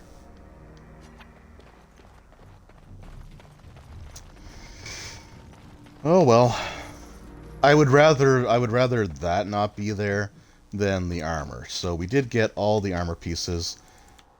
Right, we have King Kaelin's helmet. Oh, I guess I can actually wear these right now. I'm not going to. I'm going to leave those for Alistair. But we have the helmet, the gauntlets, we have the boots, and then we have the armor itself. Alistair has the sword and shield. So we are all good. We're just missing the one thing that was a gift. And it's a gift for someone that I've already completed their personal quest on, so... Nothing, no biggie. But yeah, so like I said, the anxiety was really bad, and then like B and Drake invited me to some games, and like those were ones where I really wanted to join, and it wasn't the nerve. Like the nerves were definitely there, and they didn't make it easy for me. But it just so happened like every time you went to run. We were either out of town, or I had something else going on that evening, or there was just something that sort of got in the way. And like the few times where it's like, okay, no, I'll be there. Enough other people couldn't be there that we had to cancel anyway. So that was kind of rough. But I'm really trying to get past like those sort of. Like that sort of anxiety-based reaction. It's not easy. It's definitely not easy. But like I'm aware of it now, and that does help. Can I talk to you yet, Something I Liliana? can help with? Yes? Gosh dang. Alright, I gotta talk to Bodon, and we gotta sell some stuff. Are you sure I can't interest you in this hat? So I might have to just buckle down. I might just have to buckle down and purchase the third DLC thing. I forget the name, Warden's Keep or something like that. I'm sure you. So I can get the. Okay, so I don't need those. I don't need the battle axes. I'll keep Duncan's dagger and greatsword. We don't need Oathkeeper anymore. Darkspawn weapons are never worth using. Sell off those arrows, those shields. Don't need that shield either. And then for armor, stud leather. Templar helm, we don't have any of the other armor, and we have better armor for Alistair now anyway. Repeater gloves, what does that do? Okay, I might give those to Liliana. We don't need stud leather at all.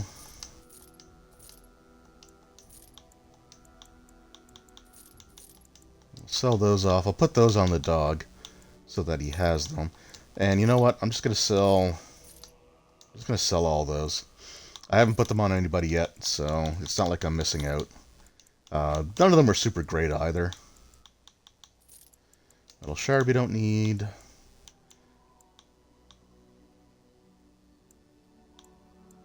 I do need the toxin extracts. Do you have any for sale, by the way? No, you don't. Okay. That's alright.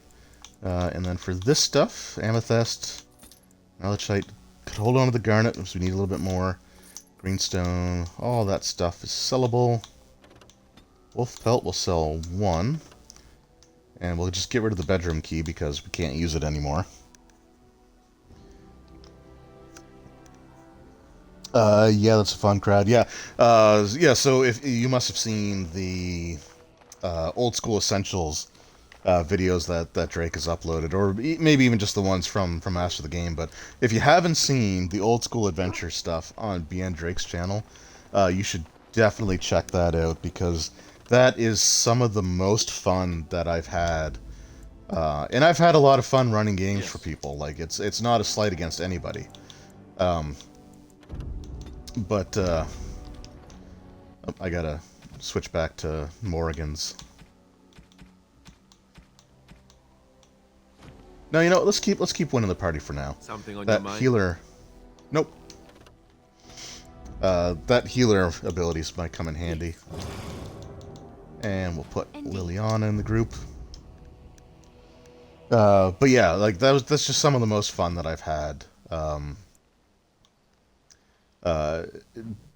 With gaming in a long time. Like, it was just, and it was actually kind of nice because, like I said, I was nervous leading into that, but the group was just so easy to get along with. Like, it was really nice. Like, just how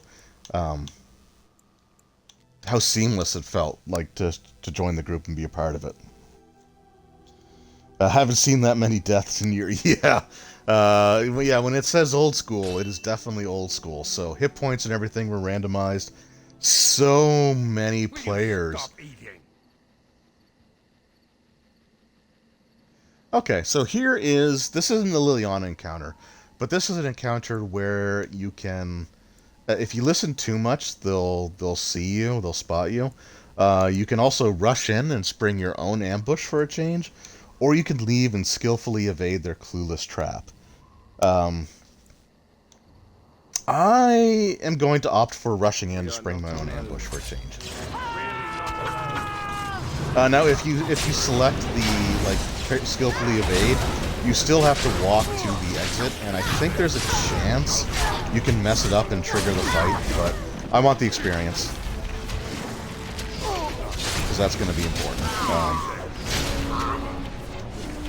And yeah, we had some really bad rolls. Like, one of the funniest things about that was, like, I think half of the character deaths, like literally half of all the character deaths that occurred in that game was from failing skill checks, or failing ability checks, because skills weren't really a thing in that game, but failing ability checks to climb down the rope.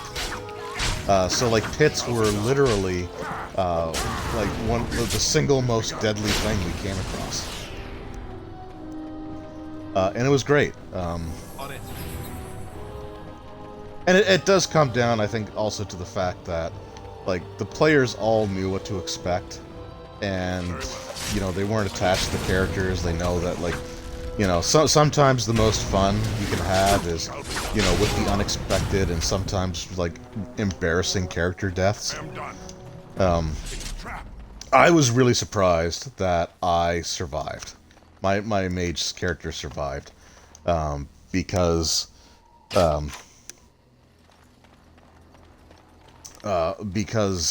like, the very first session I rolled pretty great, like, for the most part. I never had too many issues, although I tried to avoid rolling as much as I could. But when I had to, I think I got pretty lucky. But that didn't last very long, and I never succeeded on a single roll. On a single roll to climb down a rope or anything. Like, anytime we had to descend, and it wasn't down, like, a gentle slope or stairs, I failed every single time. And every single time I survived with, like, 1 hit point or 2 hit points, or enough things had already happened that me failing the roll didn't result in taking damage. But yeah, that was a great game. That was just a really fun game with a really awesome group. And that game's actually continuing. There was another session last week, and I think there's another session actually tomorrow night. Now with the stuff on BN Drake's channel, it's not live streamed. What he does, like, we record the session and then, well, he records the session, and then he uploads the video later on. Usually like 3 or 4 days later. But we have another one tomorrow night. Now, I wanted to be part of the session from last week, but that was the same night that I got my second COVID vaccine. And the second one, it knocked me down for a few days. I got it on Wednesday afternoon, like late afternoon, and like Wednesday night, I had. Like, I've had just an annoying, nagging headache pretty much ever since. It's been like a week now, and I still have this really annoying headache that just won't go away. It's not as bad as it was, but it's just it's just annoying at this point. It's not too bad. The finest crafts. But I had that. I had a low-grade fever the first night, and like, my body just felt like I was hit by a truck. Like, just everything ached. It was awful. Thursday was actually worse. Every piece comes the second day was actually the worst for me. Like, when I woke up, I felt awful. And actually, like, my wife and daughter had like a vacation booked. And like, my daughter had never stayed in a hotel. She had never like, my wife wanted to take her kayaking and everything, so they rented a motel room, like a really nice one actually, and they went on this kayaking trip, and I was just gonna stay home, and like, they were, a couple hours away, and like, where they had booked was a couple hours away, but it was also like close to the town. It was in the town basically where her parents lived, so it's like, all right, I was just gonna stay home, but I'm feeling pretty rough, so I might need help. So she did sort of talk me into going down, staying at her parents, but Thursday I passed out after they dropped me off at her parents' house, and her parents were out camping, so I was just there by myself with their cat. Actually, their cat kept me company. But Thursday, like, after they left, I passed out for like 7 hours. And then Friday I felt a little bit better. I still felt like Thursday I also had a pretty bad fever. Like, I know I woke up and I was just cold sweat and everything. It was really bad. But the fever had broken for that to happen, which was good, but that was a rough day. Friday I felt a little bit better. Still felt a little off, but better. And then Saturday and everything was fine from that point on, except for the headache. Yeah, I just spent the weekend laying down 2 days. Yeah, I think like 2 to 3 days, I think, is sort of the normal. Were the wife's symptoms less? So she actually hasn't had her second one yet. She needs to get hers rebooked. They had sent out an email to me that made it easier for me to do that. But she didn't want to have it and then not be able to go through with the vacation stuff. So she's looking to rebook hers. She'll probably rebook it this week. So hopefully she'll get hers within the next couple of weeks. Our daughter just had her second one. She's visiting other family right now. And they got her booked for her first one and the second one. But yeah, she's doing all right. She's, like 12 going on 13. So I think from the last update I heard, it was just her arm that was bothering her. So far, I found females seem to get less effects. Yeah, I've heard that too, actually. I know a couple people that, like, their wives or their girlfriends or significant other. Whoops, I already read that. they had it pretty rough. But on average, yeah, I've heard that that males were affected a little heavier. So I don't know. In my own personal experience, I can tell you at least right now that that's definitely true. All right, I guess I don't have. Do I have any other side quests that I can do? I don't want to start the Urn of Sacred Ashes quite yet. I like to be around level 15, 16 when I start that one.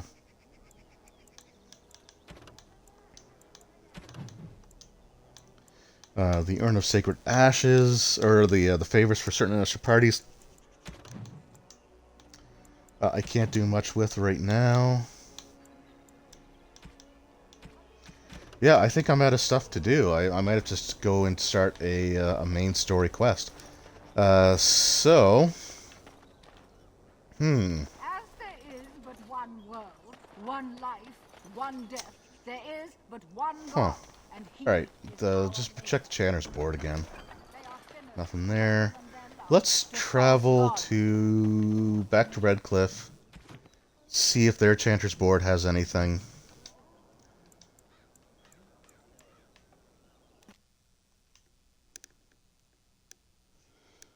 Didn't bother my mother-in-law at all. Yeah, so my mother-in-law, she didn't take too well to hers. Gosh dang it. I kind of wish there was a way to disable that particular encounter. Yeah, so my mother-in-law was affected kind of rough by it. I think she was more or less in the same condition that I was.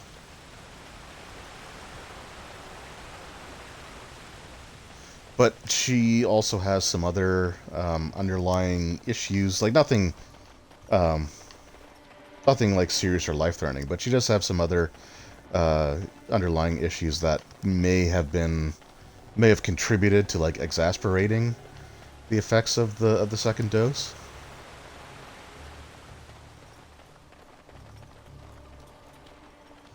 Good to be vaccinated. Oh yeah, no, absolutely. I agree 100%. I'm glad to have it done. You know, and we're gonna all get fully vaccinated here within the next little bit. And next week will be nothing there either. Yeah, so next week will be the 2 weeks for me, and I will be officially fully vaccinated, which is great. All right, yeah, I've kind of run out of stuff to do. I was really hoping for Liliana's stuff, so. Alright, I'm going to go back to camp. I'm going to grab Shale, and we are going to try to confront Flemeth. This could go really poorly. And if it does, then... Actually, I think I can change party members here, can I? Yeah, I can. Alright, I'm sorry, Liliana. Yes.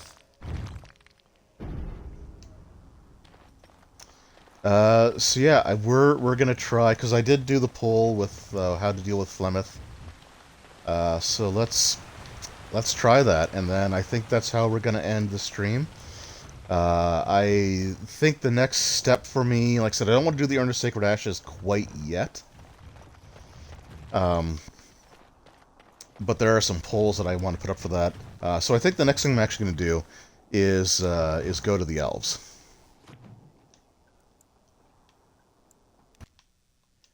And so I'll have to put up the poll, like who to side with when it comes to the elves, and some other decisions that I can sort of put up there as well. So I think that's going to be, so this will be sort of the last thing I do with this stream. We are going to safety save. I'll start a second file, just in case. You voted with the majority, yeah. I have to admit, like, the last few times, I've honestly just let Flemeth talk me into, And so you return. into letting her go, Lovely but... Morrigan has at last found someone willing to dance to her tune. Such enchanting music she plays, wouldn't you say? I would, Captain Janeway.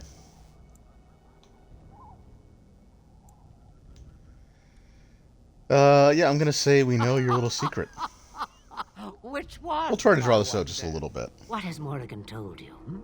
What little plan has she hatched this time?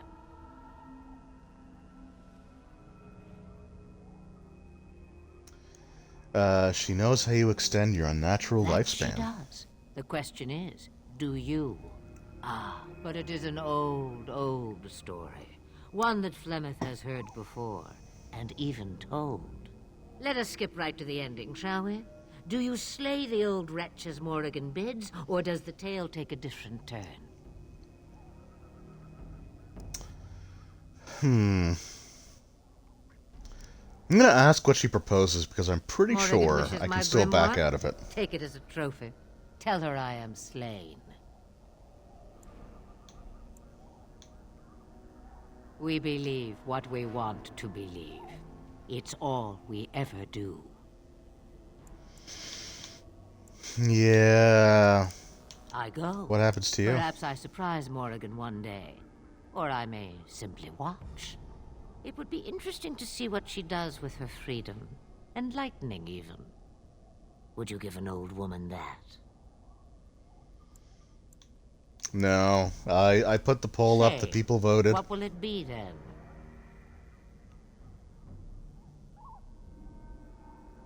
It is a dance poor Flemeth knows well.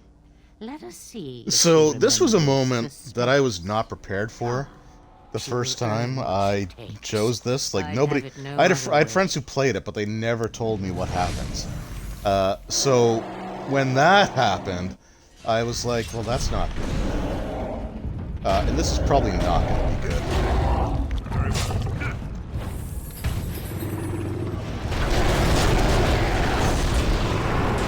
Oh boy. That's it for me. Oh, thank you for the healing. I really needed that.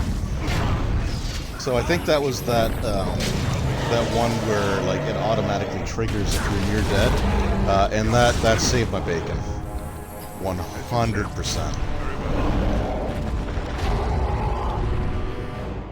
All right, so I am going to have to mitigate this a little bit here. All right, win. Take it. Oh, that's Shale. That's why. Win, take a lyrium potion. Do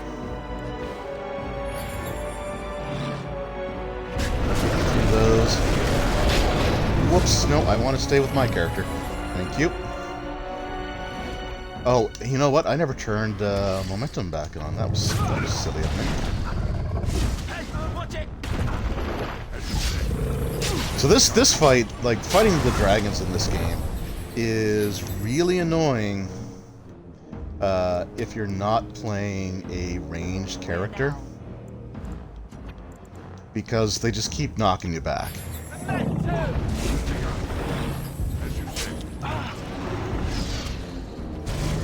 on. And you can't stun, like...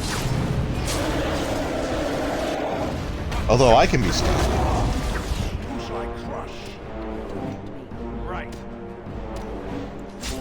So we're going to go through a lot of our potions in this fight. Although we're holding up surprisingly well. Ow. It is hard to get like anything done because I activated that ability and then I got hit before I made the second strike, so I lost it to I really need to purchase more of those.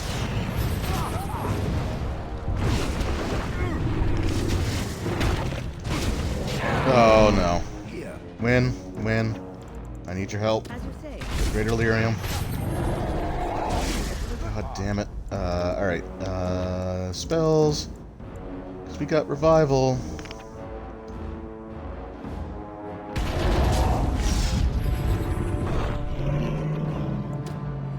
And that came in super handy. So now I gotta reactivate. Oh, I can't. Momentum's on a... So momentum's on a cooldown timer. I can at least get blowing back.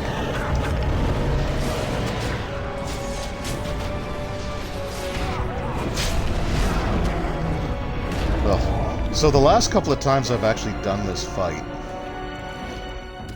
I actually waited until I was like 18th level or so. And then I was like, it actually got to a point, yeah, awesome. So I waited until I was a super high level, and then I soloed her. And that was brutal. Like, that was a brutal fight. I had to do it as a mage. So basically I had my heal spells, I took Spirit Healer, and I just had like my like aura spells go off. It was a rough fight. If I ever do another stream of this, I might actually try that. So I think she gives me stuff here, right?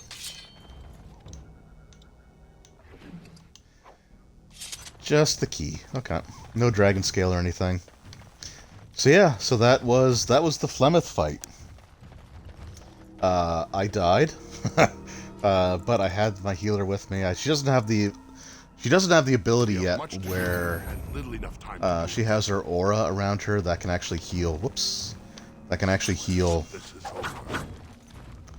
Gotta press the right buttons. I'm not playing the game that I was just playing. She was a dragon. Well, so that's kind of the question, right? Because she's called Flemeth the Shapeshifter. And it's always left ambiguous. Like, so Flemeth does reappear in other Dragon Age games, regardless of the decision that you make here. And I don't know if they ever truly answer whether she's a legitimate dragon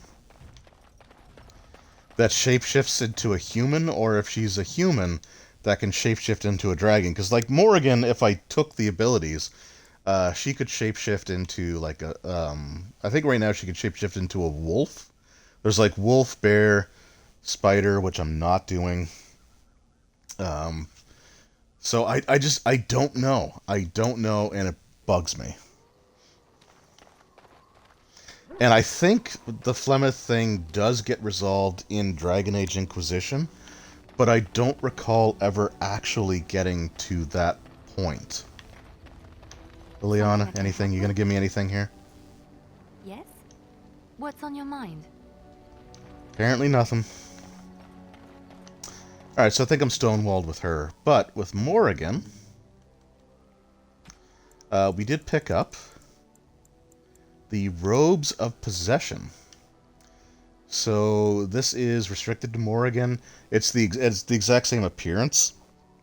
But instead of +2 to magic and +10 cold damage, it's +5 magic, +12 defense, +8 spell resistance, +20% cold damage, -1 willpower, and it's called Robes of Possession. So I kind of wonder... Yeah, so the original intent of this robes is clear. A welcome home present.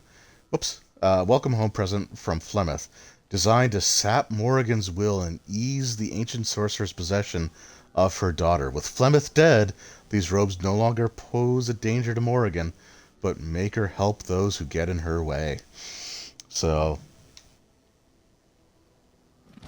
yeah, kind of cool. So, whoops, I meant to put those on her.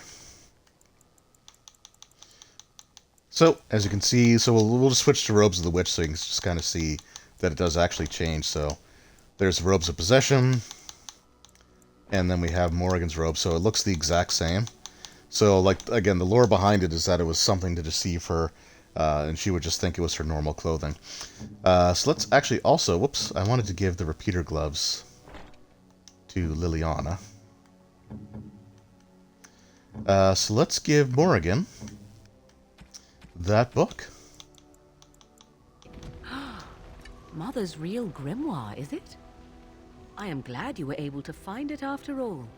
My thanks for retrieving it. I shall begin studying it immediately and unlock the power that it holds. Okay, so she approves +13, so that puts her pretty high into approval. So we'll talk to her a little bit. Cold in my tent, all alone. Oh boy.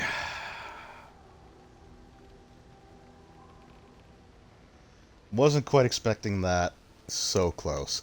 So this is the trigger for the romance. And since I can't romance Liliana, we're gonna go for it, and this isn't gonna violate Twitch's terms of service or anything. It's pretty PG. But here we go. I'm just not gonna say anything while that goes on. But whatever shall we do in that tiny little space together while we wait for it to warm?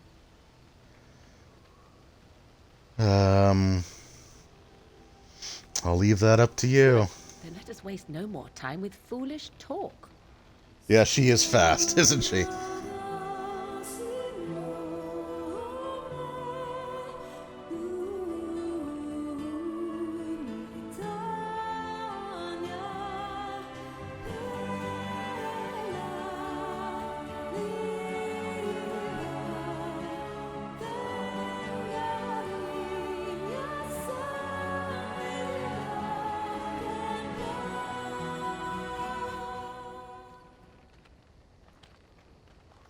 Also, I can't help but notice that that was not in her tent at all.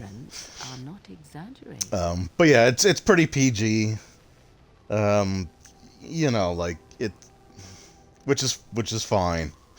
Although there were some people that always complained about that. I don't know. It's a video game, right? Like, I don't know. But yeah, pretty PG. You know, like bathing suit on.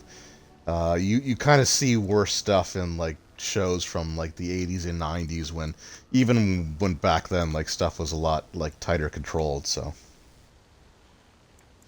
do you really need to talk? I'm not going to be a dick. There are stories. Indeed there are. The unanswered question, of course, is whether the endurance exists because of the taint within you, or because the Grey Wardens are by nature so... And games do have ratings. This is rated M for mature. That 'tis a little of both. I mean, you know, you can tell from all the blood and stuff, but you know, again, it doesn't bother me.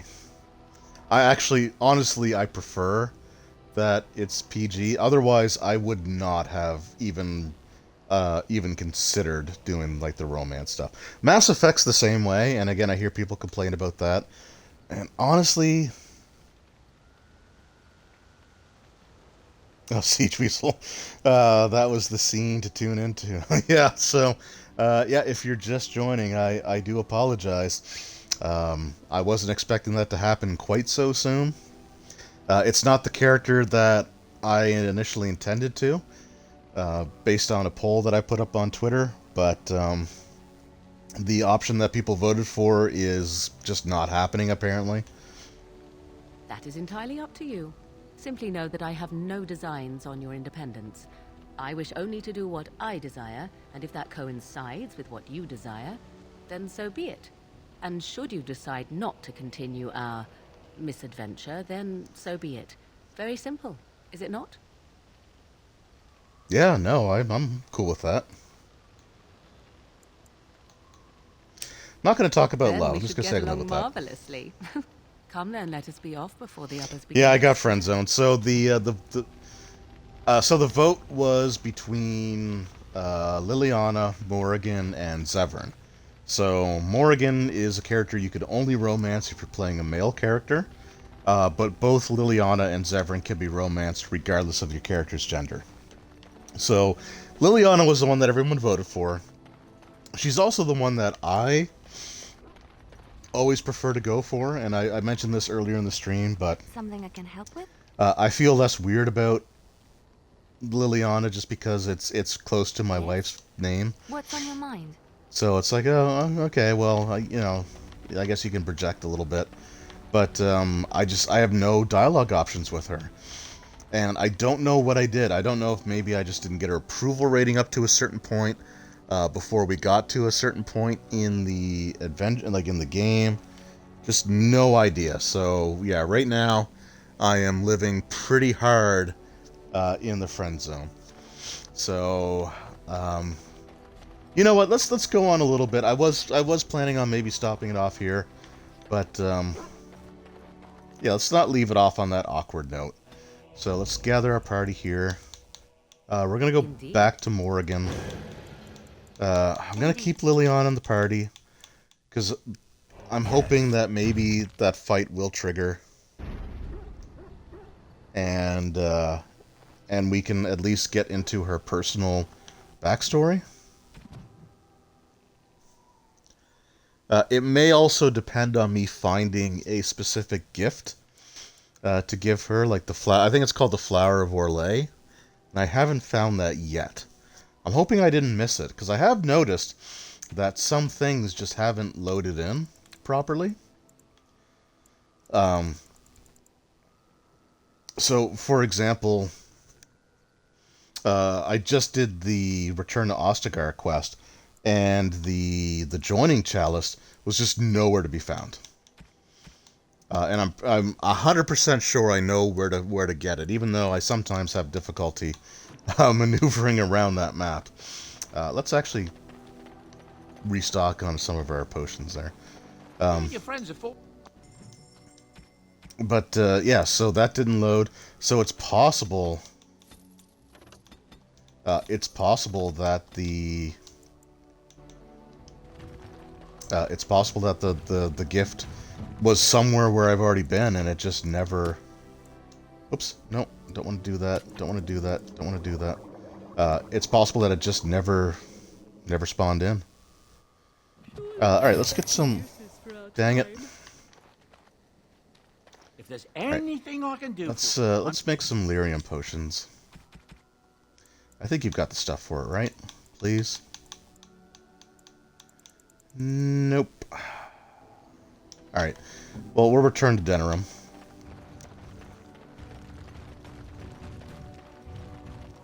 I can make some health potions, though. So we'll do that right now.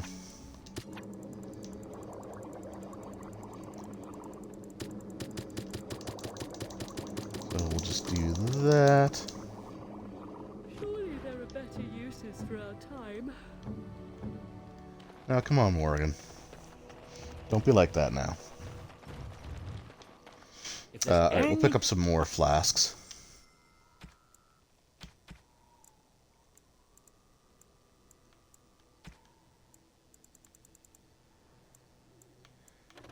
I'm actually surprised Bodon doesn't have...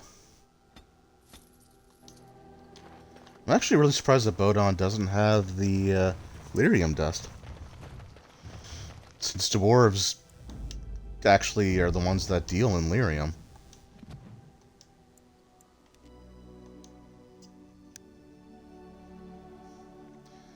But I want to say that the Wonders of Thedas in Denerim should have some. Please don't be the dwarf merchant again. I think that's like the third or fourth time today that we've seen him. And it would be great. It would honestly, I wish he would restock, because if he resupplied, then it would be great to run into him as many times as we do. Right, even if he doesn't like restock the Tome of Skill and Sundry, if he just restocked potions, I would be happy. But he doesn't restock anything, and he appears so gosh dang much. I'm almost tempted to see if I could just buy out everything that he has, so that, you know, maybe that will stop him from appearing. Alright, Wonders of Thedas. At the very least, you should have potions for sale, too. Welcome to the Wonders of Thedas. We carry items crafted by the Circle, as well as a variety of antiquities. Is there anything you... Yes, strange, oh... Winter's Breath. Okay, I don't need that hand axe. I'm never gonna use that. And I'm never going to use this either. So let's sell that off. The Sorrows of Arlathan I do want to hold on to, because I think eventually I can give that to Liliana, even though she's not typically going to be a major member of the party.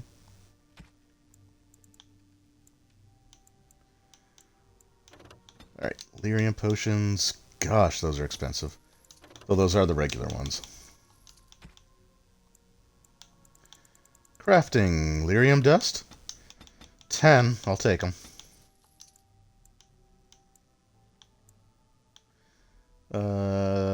Yeah. I'll take them. Speak then.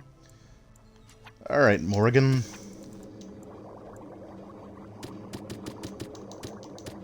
So we'll do all of those, and we'll make 10 more of the lesser health potions, because they do come in handy. Do I want that staff for her? Because that staff is really good. No, you know what? I'm gonna hold off. I'm gonna hold off because I want to do the Drake scale and Dragon scale quest, and those take money.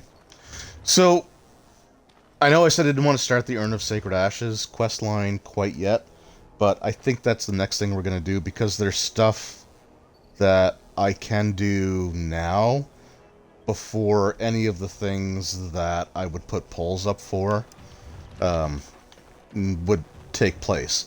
So we were told to go to Brother Genitivi's home in Denerim, and that's been highlighted as a quest place we can go to for quite a while. Now, in the past, there have been sort of like, I guess, a bug or a glitch where that quest icon never goes away. We'll see what happens here. But first, we're gonna the Betrayal of Andraste. First, we're just gonna run around and get some lore items to increase my experience. If I could gain another level this stream, that would also be great. I'm looking for Brother Genitivi. Or Dr. Livingston, I presume. No, I am Waylon, Brother Genitivi's assistant. When you first came in, I was God, does anyone get that reference anymore? Genitivi. Wishful thinking, it seems. I know, like, my daughter and, like, the kids these days probably never get that reference. What news are you waiting for? Brother Genitivi in weeks. He said no word. It's so unlike him. I'm afraid something has happened. Genitivi's research into the urn may have led him into danger.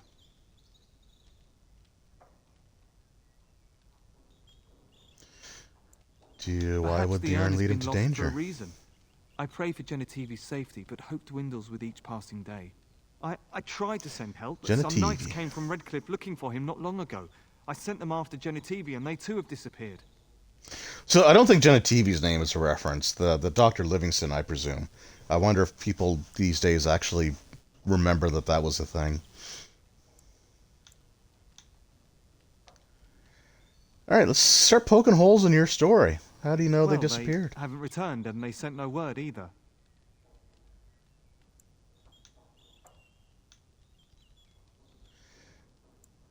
Doesn't mean they disappeared. I don't know. After what happened to Genitivi, can you blame me for thinking the same thing could happen to the knights? Perhaps I am just a pessimist. I hope I am wrong. Well, hopefully, but where did they go? Now, don't ask me where they went. You'll go after them. And what if ill luck should befall you too? This search is a curse on all of us. But yeah, no, the Genitivi, I presume, I'm sure, was a Dr. Livingston, I presume, reference.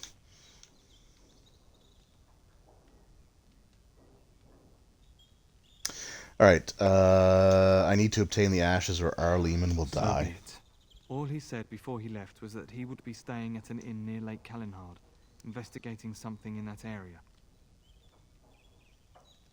Good luck. May you find the Alright, I'll head right there. Alright, so that is Waylon. I didn't want to say his name because I wanted to say Wayun. Which I know is wrong because that's from the S9. And actually okay, cool. So the quest icon disappeared. It can reappear after you come back from the Urn of Sacred Ashes. But yeah, so my wife and I are actually watching Enterprise now. And Jeffrey Combs, who played like Wayun and Liquidator Brunt on DS9. He plays a reoccurring character on that show as well, so we always call his character... actually, I keep forgetting the real character's name, which I've heard a bunch of times, because we always call him Liquidator Wayun Brunt. Because I pretend I'm clever. Alright, so we have to go to Lake Callanhead Docks. I'm not clever, by the way. I'm just... Anyway. So, this is going to be the last thing I do with Liliana in the group. Because things are going to get hairy. Or dicey from here on out. And... I need 2 warriors. And I know my luck, so with my luck, the second I take her out of the party, that's when the encounter will trigger that is tied to her background, and I'll miss it. Yes? Oh, hello, Lenara. I'm here on other business, but your husband's dead. What did he do to deserve this? He joined a mercenary group for quick cash. And maybe you're dead too, because you just phased through that wall.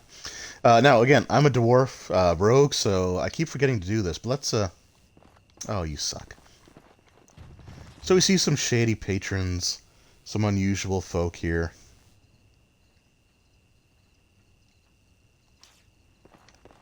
Actually, I think I already stole from them. Welcome back to Hello, the spoiled innkeeper. princess. How may I serve you today? I am looking for... Actually, I'd like a drink first. Because you might have some stuff on you.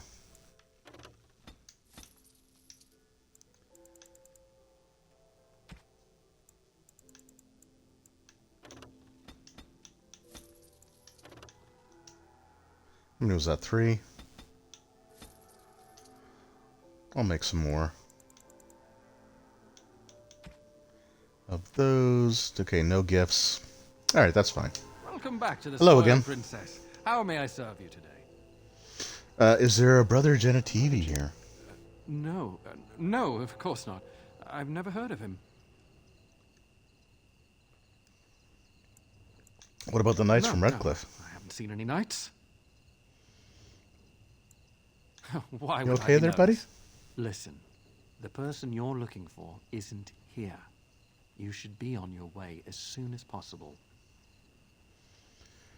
Persuade. Are you in trouble? You can trust me. I'm a dwarf. You're watching me.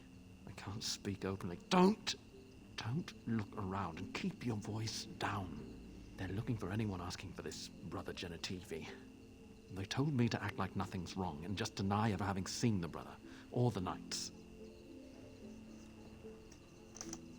Okay, so who are these people? No. You should be on your guard and leave quickly. I don't know what happened to the knights, but I doubt it was anything good. Yeah, probably not. Alright. Goodbye, and make her turn his gaze on you.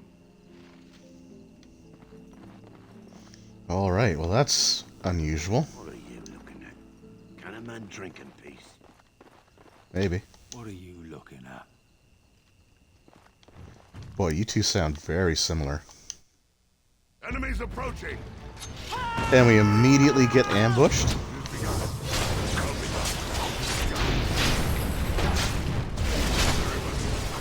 So the cool thing here is that there is a Templar.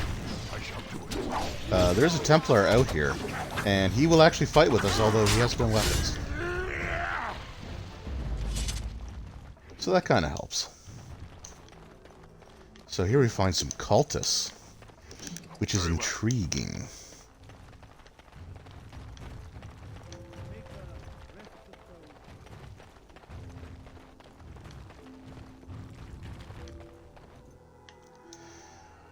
I don't know if I've ever actually gone back and talked to the barkeeper after fighting those guys. You dealt with them. Oh, Maker, I thought this nightmare would never end. Thank you so much. They said they'd kill my wife and son if I said anything about them. Do you know who they were? Yeah, no idea, but they're trying to stop me from finding the ashes. Ashes? The legend. Maker's breath. Well, I probably shouldn't ask. I'm just an innkeeper trying to make his way through life. There are some things I don't need to know. Thank you again. That's right. You'll always be welcome here. Cool, except this game doesn't actually have an in system, so I'll never talk to you again. All right. So we just got sent into an ambush. What shall we do? And I don't particularly care for that. Oh, good, I can change party here. Yeah, well, you know what, Liliana? You friggin' stonewalled me, so get out of here.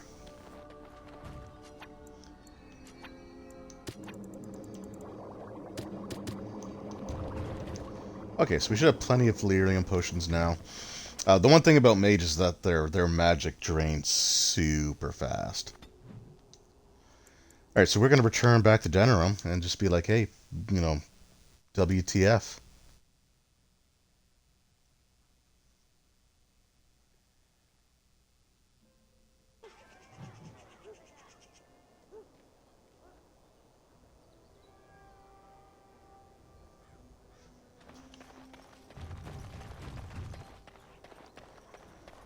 So we see that quest marker's back, which makes sense because we have to come back here now. You still have nothing for me, right? I'm learning something. Okay. Yep.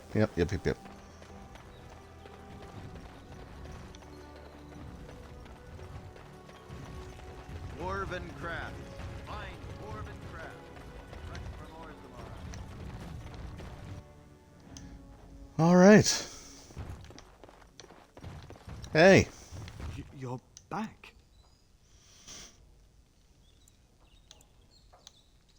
It does seem that way, doesn't it? Of course.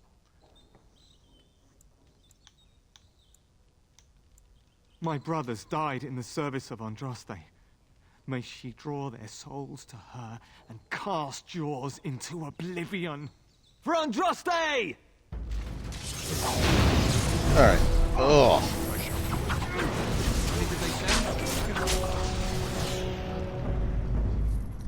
Well, that was quick.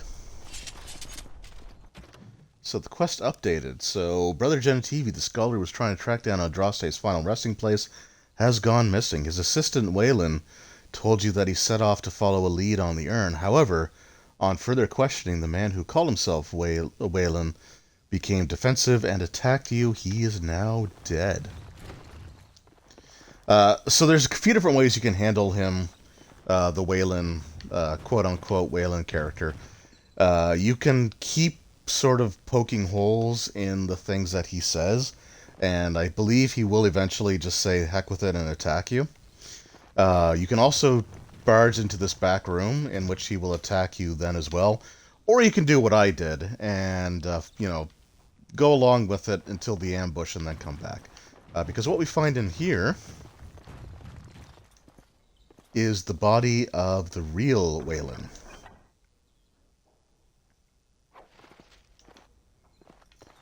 Okay, so we got a steel symbol of Andraste. That is something that I can also give to Liliana.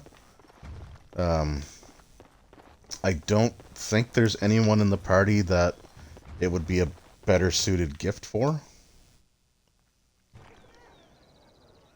Alright, so Brother Genetivi's research notes have led us to this brand new shiny location called the Village of Haven.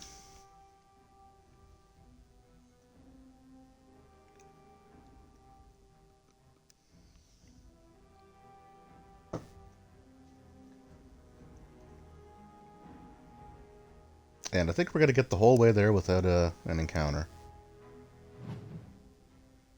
Awesome. So the Village of Haven is a quaint, friendly, welcoming place.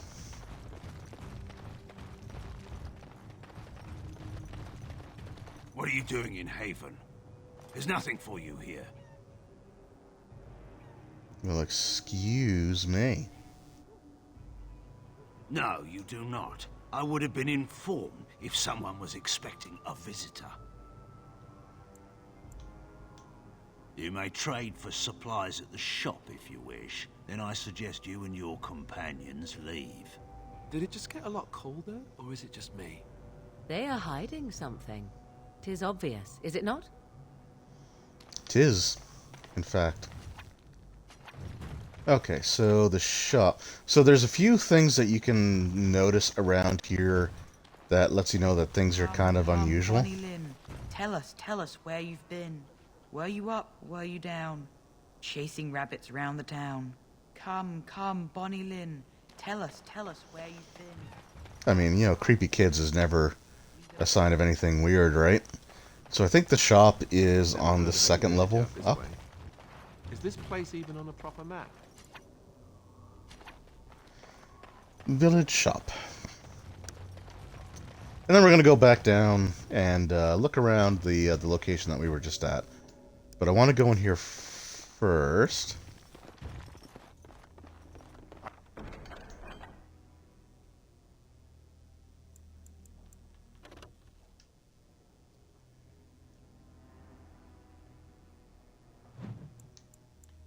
I am done. Okay, I'm going to take all those.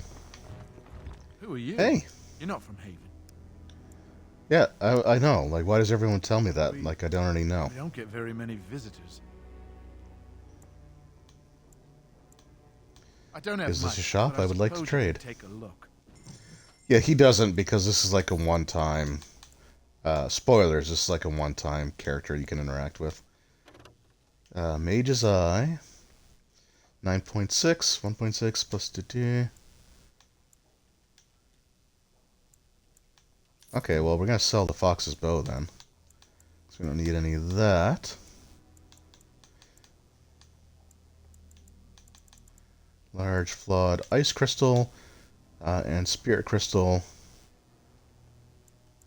So I think those are both better than what I have. So we're going to sell the chipped crystal. Yeah, okay. And then we're gonna we might change up what Shale has. And I want to say that there's probably small clear. Oh, those are better too. Let's take.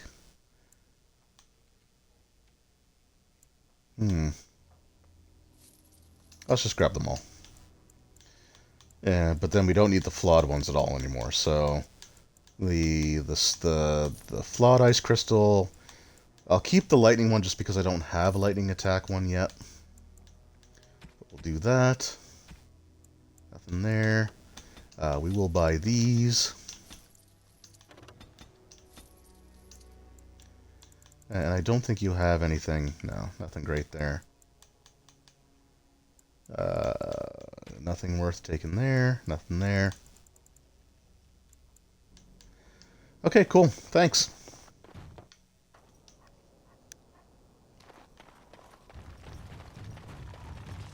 Hello. Oh, you know what?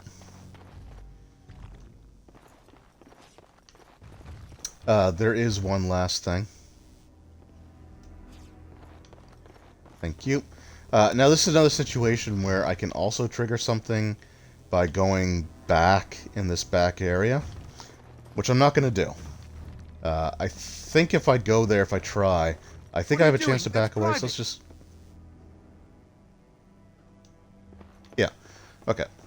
We are going to come back here in a moment so we can see what's back there, but I don't want to trigger the event quite yet.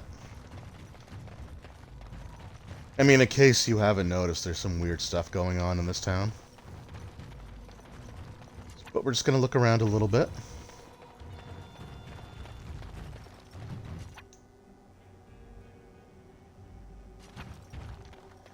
See what we can notice.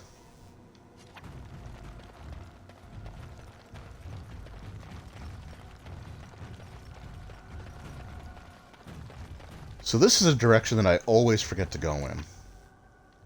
I don't think there's much out here, but there is a chest. So we're going to interact with that chest. So tell me something. Do you feel pain when you get hit in combat? This is when it squeals loudly and spurts blood about. This is when it feels pain. Maybe. I've seen you take some bad hits. Don't you feel anything? Anger, rage even, perhaps a little distress. Is this pain? I'm not sure. I don't think I call it distress, exactly. It's more... For me, it is more... That sounds more like a bowel movement. I mean that sharp, stabbing... Like that? No, nothing like that. No? Huh. Good to know. Oh, that was brilliant. All right, actually, Shale, I did buy you some upgrades, so let's put those on you. So right now we have the large flawed lightning crystal. Let's switch that to the fire crystal. And we'll switch your hands to the nature crystals. Because fire resistance might come in handy for, you know, no specific reason. Who are you? You shouldn't be here. Shouldn't I? In the chantry. Mother wanted me to go to the chant, but she doesn't get to tell me what to do anymore. I'm sick of listening to Father Eirik, along with the babies and the girls. Soon I'll be old enough to go up the mountain and... And? Nothing. It's just nicer up there. You wouldn't understand. Lowlanders don't belong here.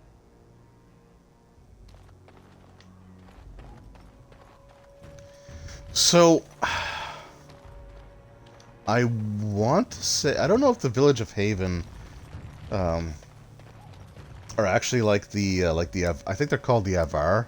They're like, basically, they live in the mountains. They're sort of barbarous, like barbarian types. Finished. How many of those do I have? I need 12 love letters. 7. And I've never found all 12. So I don't know if these guys are the Avar or not, or they're just sort of an isolated community. But this looks fine, right? So in the GM voice, it says, this altar appears to have been used recently. A pool of blood remains running over the sides in dark rivulets. Used for food preparation, perhaps? Does meat bleed that much? Optimistic. The other explanation is slightly more disturbing. That is human blood. How do you know? I also know that no one can lose that much blood and live. Okay, so you can investigate it. There's a few things around town that will trigger what's about to happen next. Oh. Huh. Really?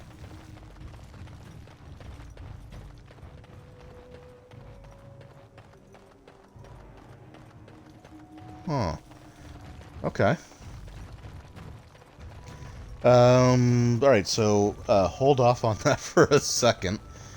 Maybe I need to see multiple things, before... So basically what's gonna happen is eventually the whole village is gonna attack me. Oh no, it is the Avar. Okay. So what is it that I can There's, like I said, there's certain things you can interact with, that seem unsettling.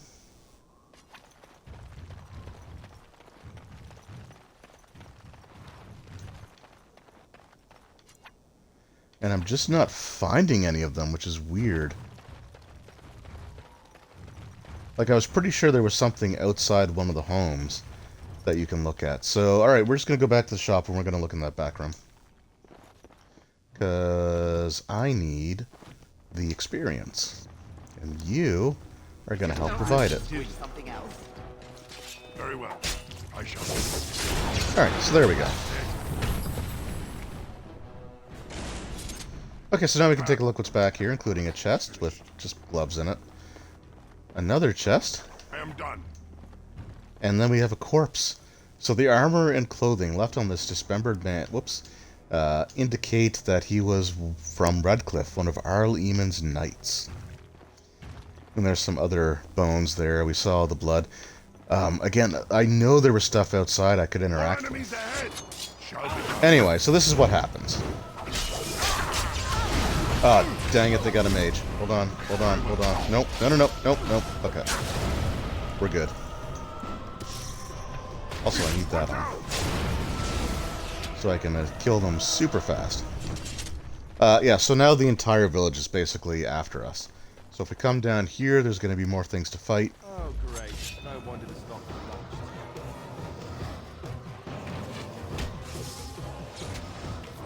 launched.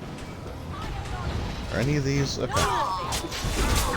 Alright, I don't think any of them are actual mages here.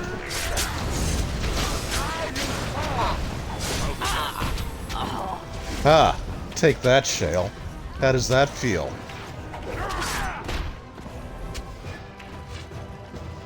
Stole your kill. I shall do it.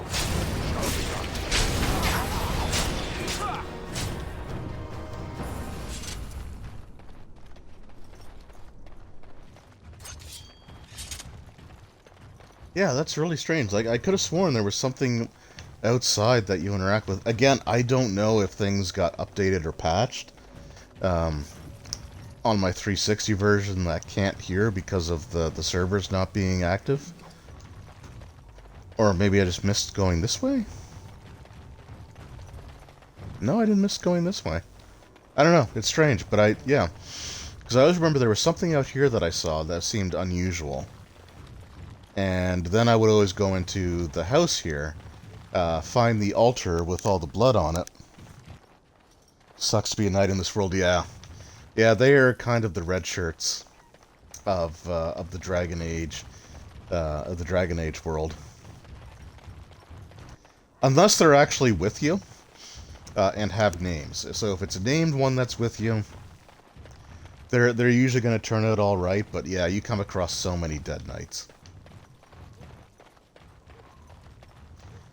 which hopefully doesn't foreshadow anything with the knight character in the tabletop Dragon Age game that I'm running. Oh, hello.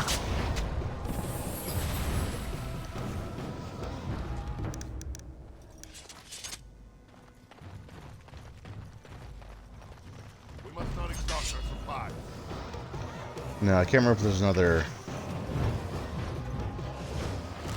I don't think there's another mage here. There is another mage that I'm going to encounter shortly.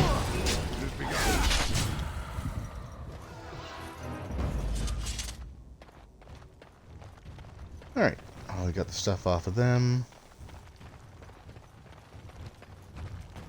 Maybe I was up here. So, one of the things that you can do, if you don't trigger the fights down in the lower sections of the town, you can walk straight into the chantry, and you'll basically get an opportunity to trigger the fights there, and then you may have to come back out, go down, and clear everything off. But you know, we're good now. We don't have to worry about that. So I think he needs strength. There we go. So that gives... Or maybe I'm thinking of the wrong character. So yeah, we have Shield Expert. Passive. The character's experience using a shield in combat has made certain abilities more efficient, increase the defense bonus for shield defense, and making the character immune to direct knockdown attacks while using Shield Wall. So we will take that. And is anybody else close to gaining a level? I'm the closest. Alright, into the chantry. Beyond measure. We are chosen by the holy and beloved to be her guardians. This sacred duty is given to us alone. Rejoice, my brethren, and prepare your hearts to receive her. Lift up your voices and despair not, for she will raise her faithful servants to glory when her... Ah, welcome. Hey, I heard buddy. we had a visitor wandering about the village. I trust you've enjoyed your time in Haven so far? Kind of, yeah. I've killed a lot of people. Does that make me a psychopath? That might make me a psychopath. But to be fair, they started it, and I'm the main character of this game, so I'm allowed to do it. I could target them, and I did. This, my brothers, is what happens when you let an outsider into the village. They have no respect for our privacy. He will tell others of us if we let him. Word will spread, and then what? You, stranger, It's not a matter of respecting your culture if you are murdering people. In your ignorance.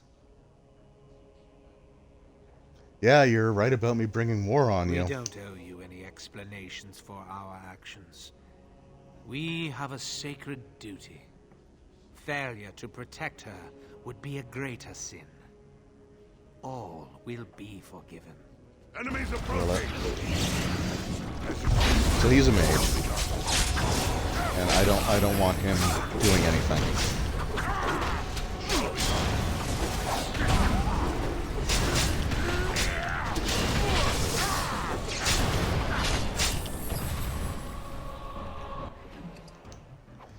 Alright, so we got a medallion off him, unusual looking medallion. There is a brick wall that has a door frame around it, so that's probably nothing, right? But there might be some more stuff here. So what's interesting about that little situation there, so we actually had a revered father leading his congregation. I don't think there's anything here I can do. Okay. So in the Dragon Age lore, the Chantry, so the land of Thedas is largely monotheistic. You have like the dwarves that have their beliefs, which aren't really so much about a god as it is like what they call the stone. And the Dalish elves sort of have their like polytheistic pantheon of gods. But the humans, they worship a single god called the Maker. And the way that the Chantry is structured is the leaders of the Chantry are always revered mothers. So they're always women that are the priests, right? So there's never a male priest. If you're a male in service of the Chantry, then you were typically a Templar.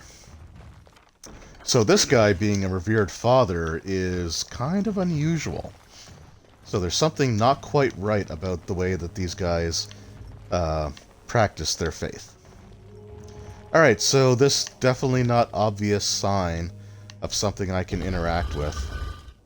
Oh, wow, whoa, that was surprising. But hey, look, it's Brother Genitivi. They sent you to finish it. Maybe. But no, I'm like, finish what? Finish me off. No, I played Mortal Kombat earlier, though. No, I'm here to rescue you, you, dummy. I am to see someone who isn't from this village.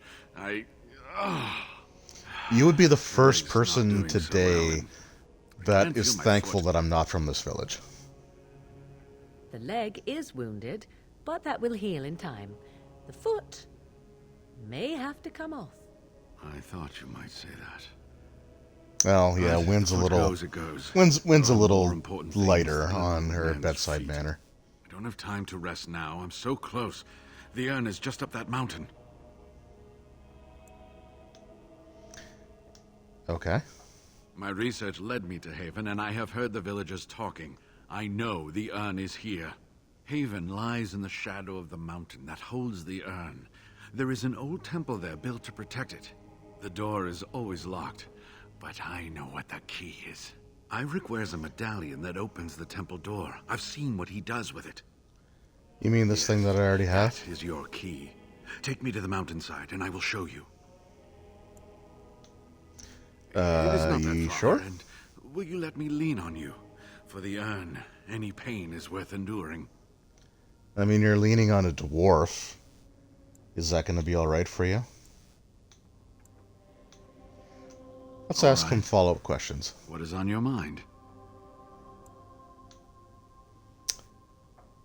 It's strange that I can't just tell him that his buddy's dead. Yeah, do you know about the knights? How could I forget? Iric said they were ambushed. Some killed, A few brought back to Haven to be questioned. He was so self-righteous about it, so smug. So they were questioned, all right. Tortured and murdered these to men. death. Yeah, well, Isolde sent the knights. Yeah. She must have been desperate. She couldn't have known she was sending them to their deaths. Let's just talk about something else now, shall we? Okay, your friend's dead. Well, Haven is a little it wasn't odd. exactly what I expected it to be. Yeah, why does Haven have... Okay, so I guess I can mention that in-game. I do not know. When the Chantry was established, it was decided that only female priests would ever be ordained. It is possible that the villagers, the disciples of Andraste, predate the Chantry and so have no knowledge of the Chantry's rules.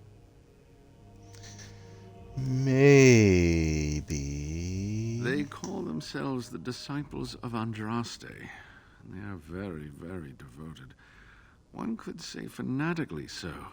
They must be here to protect the You could Urn, say but that. They speak of Andraste as though she was still alive.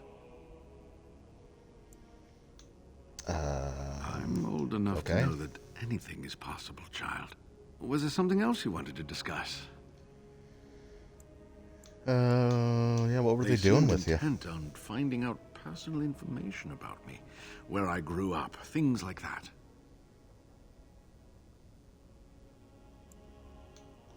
Yeah, they were planning to place a fake Genetivi in Denerim.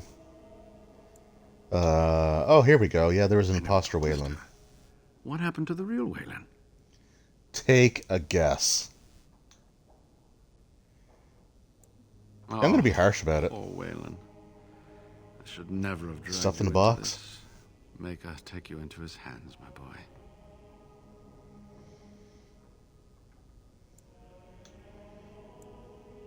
Well, he died, you know, for you. Believed in me. So let's twist Even that when I knife lost just a little bit faith in more. myself. I will honor his memory. Was there something else you wanted to say? No, I think we can go to the temple now. I cleared everybody out. Good. Help me up here. I'll try not to slow us down. And you're walking pretty good. Was this like an insurance scam? Is it like Yoda in episode 2 where he limps in on his cane and then just drops the cane, flips around, and then the next time you see him, he's got the cane again? Like he's afraid that he's going to get caught. Here we are. Give me the medallion, and let's see if I remember. Yes, you see, it can be manipulated, just like this. And there. A key to open the way. So one of the things I love about video games, like there's always the trope of, like whenever a character goes to hand you something, they always like put their arm out, but like they always cut the frame, like the framing of it is always done in such a way that you never see the hand, you never see the item that they're handing you. And when they go to interact with something like this amulet, like you never get to see that either. I don't know, I just always get a kick out of stuff like that. I think even in modern games they still do stuff like that. Now, where does this go? Oh, in this medallion-shaped hole?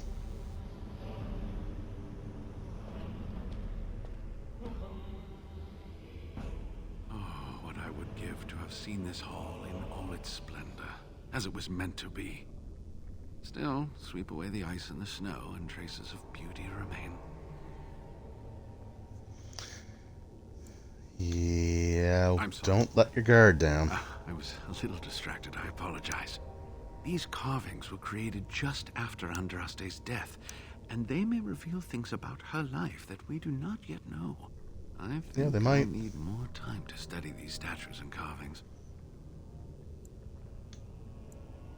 Okay, I could not keep cool. up with you with my injuries. I should be safe. I don't think there are any villagers here. Go. Yeah, what could possibly go wrong? Perhaps my destiny was only to lead you to the Urn. Probably. Is there anything else I should know? To protect the Urn from those who would steal it or do harm to it, namely the Tevinter Imperium. Oh, those jerks. I'm not sure. The legends were never very specific on that point. Only the faithful shall lay eyes on the sacred ashes. Death and misfortune await the unbeliever. The Maker's gaze has fallen on Andraste's final resting place. He weeps for his beloved, and his wrath at her betrayers endures.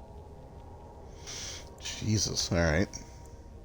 That is what the I legend mean, says. yeah, the Maker's here. And the Maker may indeed watch this place. Read between the lines, however, and you'll understand that it is merely a simple truth draped in hyperbole and metaphor. After all, no one wants to hear Willie toiled for many a year to perfect the curious mechanisms that would send a sharpened spike up the arse of the unwary intruder. Brother Genetivi, I like your style. I think my decision to stay here was the best one, don't you? I'll be right here if you need me. Now I need something to write on. Alright, so I think that is where we are going to leave things off for this stream. We made it to the Temple of Sacred Ashes. Maker's breath. Look at it all. How close am I to actually leveling here? Yeah, not close enough. Okay. Yeah, we're going to end it here. We got to the temple. I was hoping to hold this off for a little bit. But we'll see. Like, I normally try to be like 15th level by the time I get here, so I'm not really that far behind. And there should be enough stuff here to boost my experience up to the point that I kind of want to be at before completing this section. So thank you everyone who took the time to stop in on the stream. It was always great, chatting with some of you, or if people just sort of stopped in just to watch for a second or two, that's fine as well. I appreciate all of that. This stream will be uploaded to YouTube, so some of you may be actually watching it on YouTube when that goes up, usually within a day or so of the stream itself, and I will be putting up a couple of new polls on my YouTube page as well as on Twitter. So one will be what to do with the Urn of Sacred Ashes, and the other will be what we do with our Eamon. The two are kind of related, so I might come up with the second poll instead and put that in its place. But definitely, what we do with the urn, if or when we find it, will be one of those poll topics. So look for that. That should come out. I should post that on YouTube within the next day or so as well. Again, thank you guys very much for watching. I appreciate it as always, and I will see you all next week as we continue to dive into the Temple of the Sacred Ashes. One last question before we end here. You playing the Dragon Age tabletop role-playing game tomorrow? So no, the Dragon Age tabletop games are every other Tuesday on Master the Games channel. So I am streaming this on, it's technically August the 4th now. I started on, Eastern time, it would have been August the 3rd. So the next stream would be a week from yesterday. So that should be on, I think, August the 9th or 10th. Anyway, it's the Tuesday following the stream. So check it out on Master the Games channel, and of course that's always uploaded for viewing later on as well. But later this week, also, I do plan on starting another stream, which actually that might be a good subject for a poll. I've got my Baldur's Gate Dark Alliance stream that I'm doing on like Sunday night, going into Monday morning. Then I've got this one that I'm doing on Wednesdays. I might add a Friday night stream, so I might put up a poll for that. Right now, what I'm sort of looking at is Pathfinder Kingmaker, or Star Wars Knights of the Old Republic, or Mass Effect. I don't know if there might be another game that I might throw in there as well, just to have 4 options. So I'm probably going to try that, or start that stream up Friday night. So Friday night at 11 p.m. Eastern Standard Time. So that should be, like I said, I'll put a poll up for that as well, and we'll see what people are interested in. So thank you guys very much, and I will see you next week for this stream. I will see you in 6 days, anyone that wants to watch the tabletop role-playing game being played, and I will hopefully see some of you in a couple of days when it comes to whatever the third stream is that people are going to vote on. So, again, thank you guys very much. It always means a lot to me, and I will see you all next time. Take care.